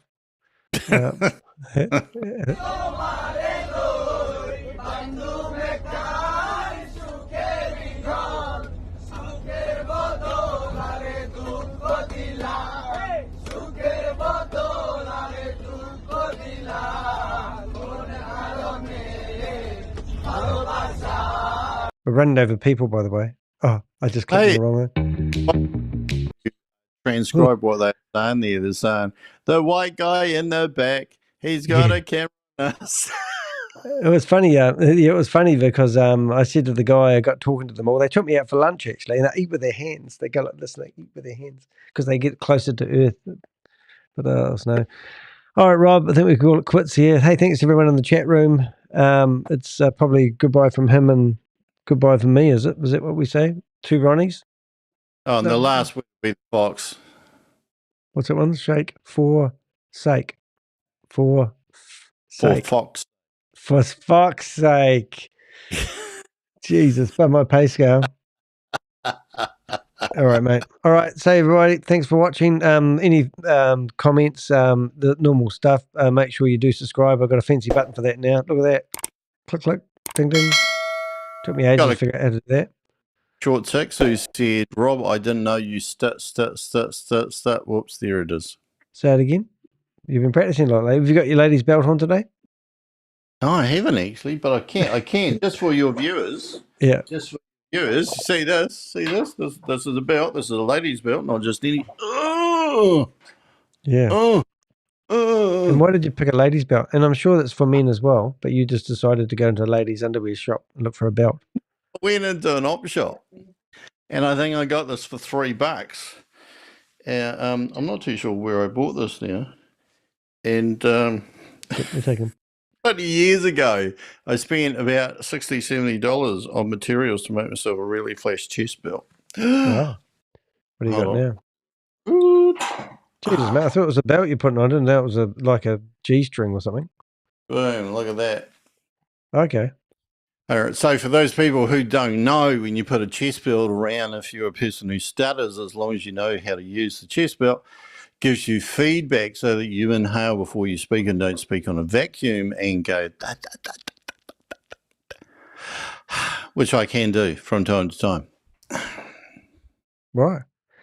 And by listening to your videos, I've learnt that this might be painful for talking to people, but this means I don't start my conversations of today with and I think it's amazing. You've done like so far, I think you've done about 60, maybe 60 videos in the last couple of 3 weeks on answering one questions. Yeah. Yep. So if you are familiar with Rob, where is Rob? I don't know where Rob Avengers. Have we got Rob Worley? Let's put you on your screen. I'll stick it in the chat room. But you've just searched for Rob Worley. He looks like this on screen as well. He's got some nice colourful thumbnails. When was your last video? An hour ago. Yeah, mate. An hour ago. So you're going to talk me through some of these here. While we're talking. Yeah. Yeah, this is right. So you've got other people. Can people influence your stuttering recovery? Oh, did I? Do I influence you? Oh, I talk about various types of people and what they can say, but at the end of the day, that's actually a classic example about people that are can people influence you to not get into a crypto opportunity? Yes, but you've got to let them. Yeah. Okay. Yep. There's a fair comment. Yeah. I find it quite funny doing all those stuttering videos because each day I lose a sub. And it's probably someone who was watching all of my crypto videos and subscribed, and they go, "Oh no, I don't want to be bombarded by stuttering videos every day." So you can see every now and again there's a subscriber loss, and there was one day where there were about 2 or 3 gone, and it's an internal battle between the ones that are into crypto who I'm losing and the ones who are into stuttering that I'm gaining. See what I do, mate? I have broken mine into playlists. So I've got playlists on different things. So most of mine are obviously on crypto. And then I've got live pursuits, drop shipping, WordPress, domain names, Google, YouTube, podcasting, LinkedIn. Yeah. So maybe you could have, because I don't think you've got too much on your playlist, have you? I've got 2 playlists. Yeah, broken. Oh, you've done the stuttering one. Did you use my description? I spent 4 hours writing. No, I think I changed it because I wanted to be a bit more earthy. Right. So if you go view the playlist, and if you are a YouTuber and you haven't got playlists, they're actually quite cool. So I use ChatGPT because I just can't use anything else. Like that whole blog we just went through today was all ChatGPT, but I actually did a different strategy on ChatGPT today with that. I said I want to write a blog, but I want to feed you information about it first. So we had a bit of a conversation. So it was more people name extraction. I think expose. Yeah, so we started off with something, not that one. Where to buy gift cards? Product. Maybe it was there. What is name? Is it Rod? Rod. Where's that?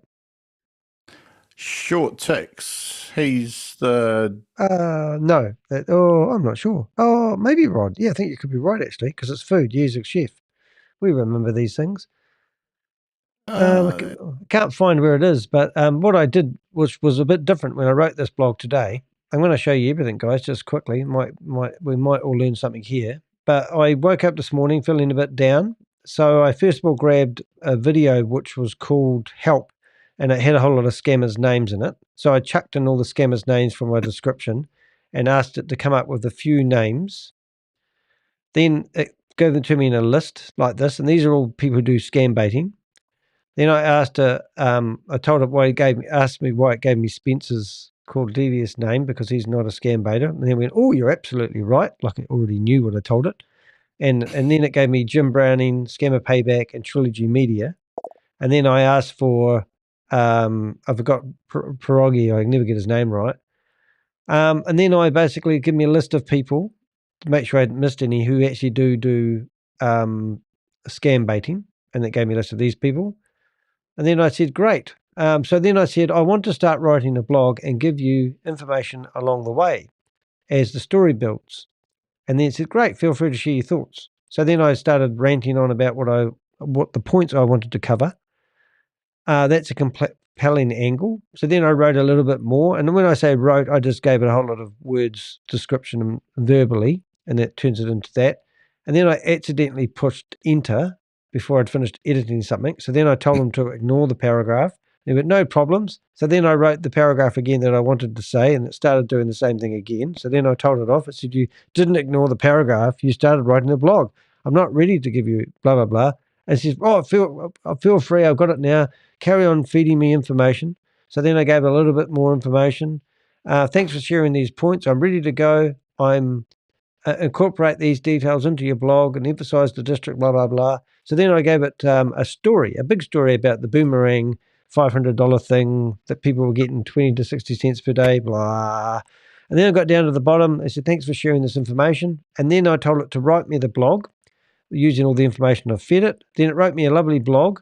And then we had the argument about the one paragraph with the $350,000, blah, blah, blah. And then after it finished all that, I said, give me the passwords, usernames, the whole 9 yards, blah. And then I asked it for the title. And then I asked it to create me a couple of pictures. So I didn't like that first one. So then it gave me the second one, what gave me an idea. And I said, why don't you give me a screen with some people in a Zoom meeting? And now you'll see that one there. And that's the thumbnail I used. And then once I finished all that, I asked it to give me a good wee name for the thumbnail, because I wanted to have a thumbnail that had a little bit of a mention in it. So I wanted me in there, journalist wanted, blah, blah, blah. And then I told it to write that whole thing into a description for the YouTube video that we're doing right now. And then it spat out that. And that was basically it. So out of all that there, that was my whole, 9 yards of being able to write a blog today. Oh, Carl's back on the screen again. And I produced this blog, and I'm obviously doing that video now, and I've got an informative blog. And the idea of that blog is I'm using it on my buy me a copy cup thing. So I use these blogs, and I also put them on my LinkedIn. So you could go along to buy me a cup of coffee and click on post, and you can see that my blog has had 10 views already, and you can see my blog, my picture, my video, and obviously the blog all in one thing. So it's pretty cool. Hey, that's me, guys. Well, thank you for listening. Thanks for Rob for giving me your time today. I really appreciate it. Feeling a bit down today, down the dumps. I want some media company to come pick me up, swoop me up, make me famous so I can do my job a bit better. I want more awareness, and I think that they could have done a better job. Just saying nicely, I really appreciate any media company that wants to publish what we're doing. But more importantly, I really want to stop these scams. And sometimes you just feel like you need a little help from a friend. So if you're a friend of the channel, reach out to me, go to deheck.com, tell me your story. It would be really, really cool. Now, just before I go, I'm going to ring up a lady who's a romance scammer because they tried ringing me, and we'll see if they answer because they've already tried telling me how lovely I am. And we'll see if this lady answers. Her name is meant to be Carl.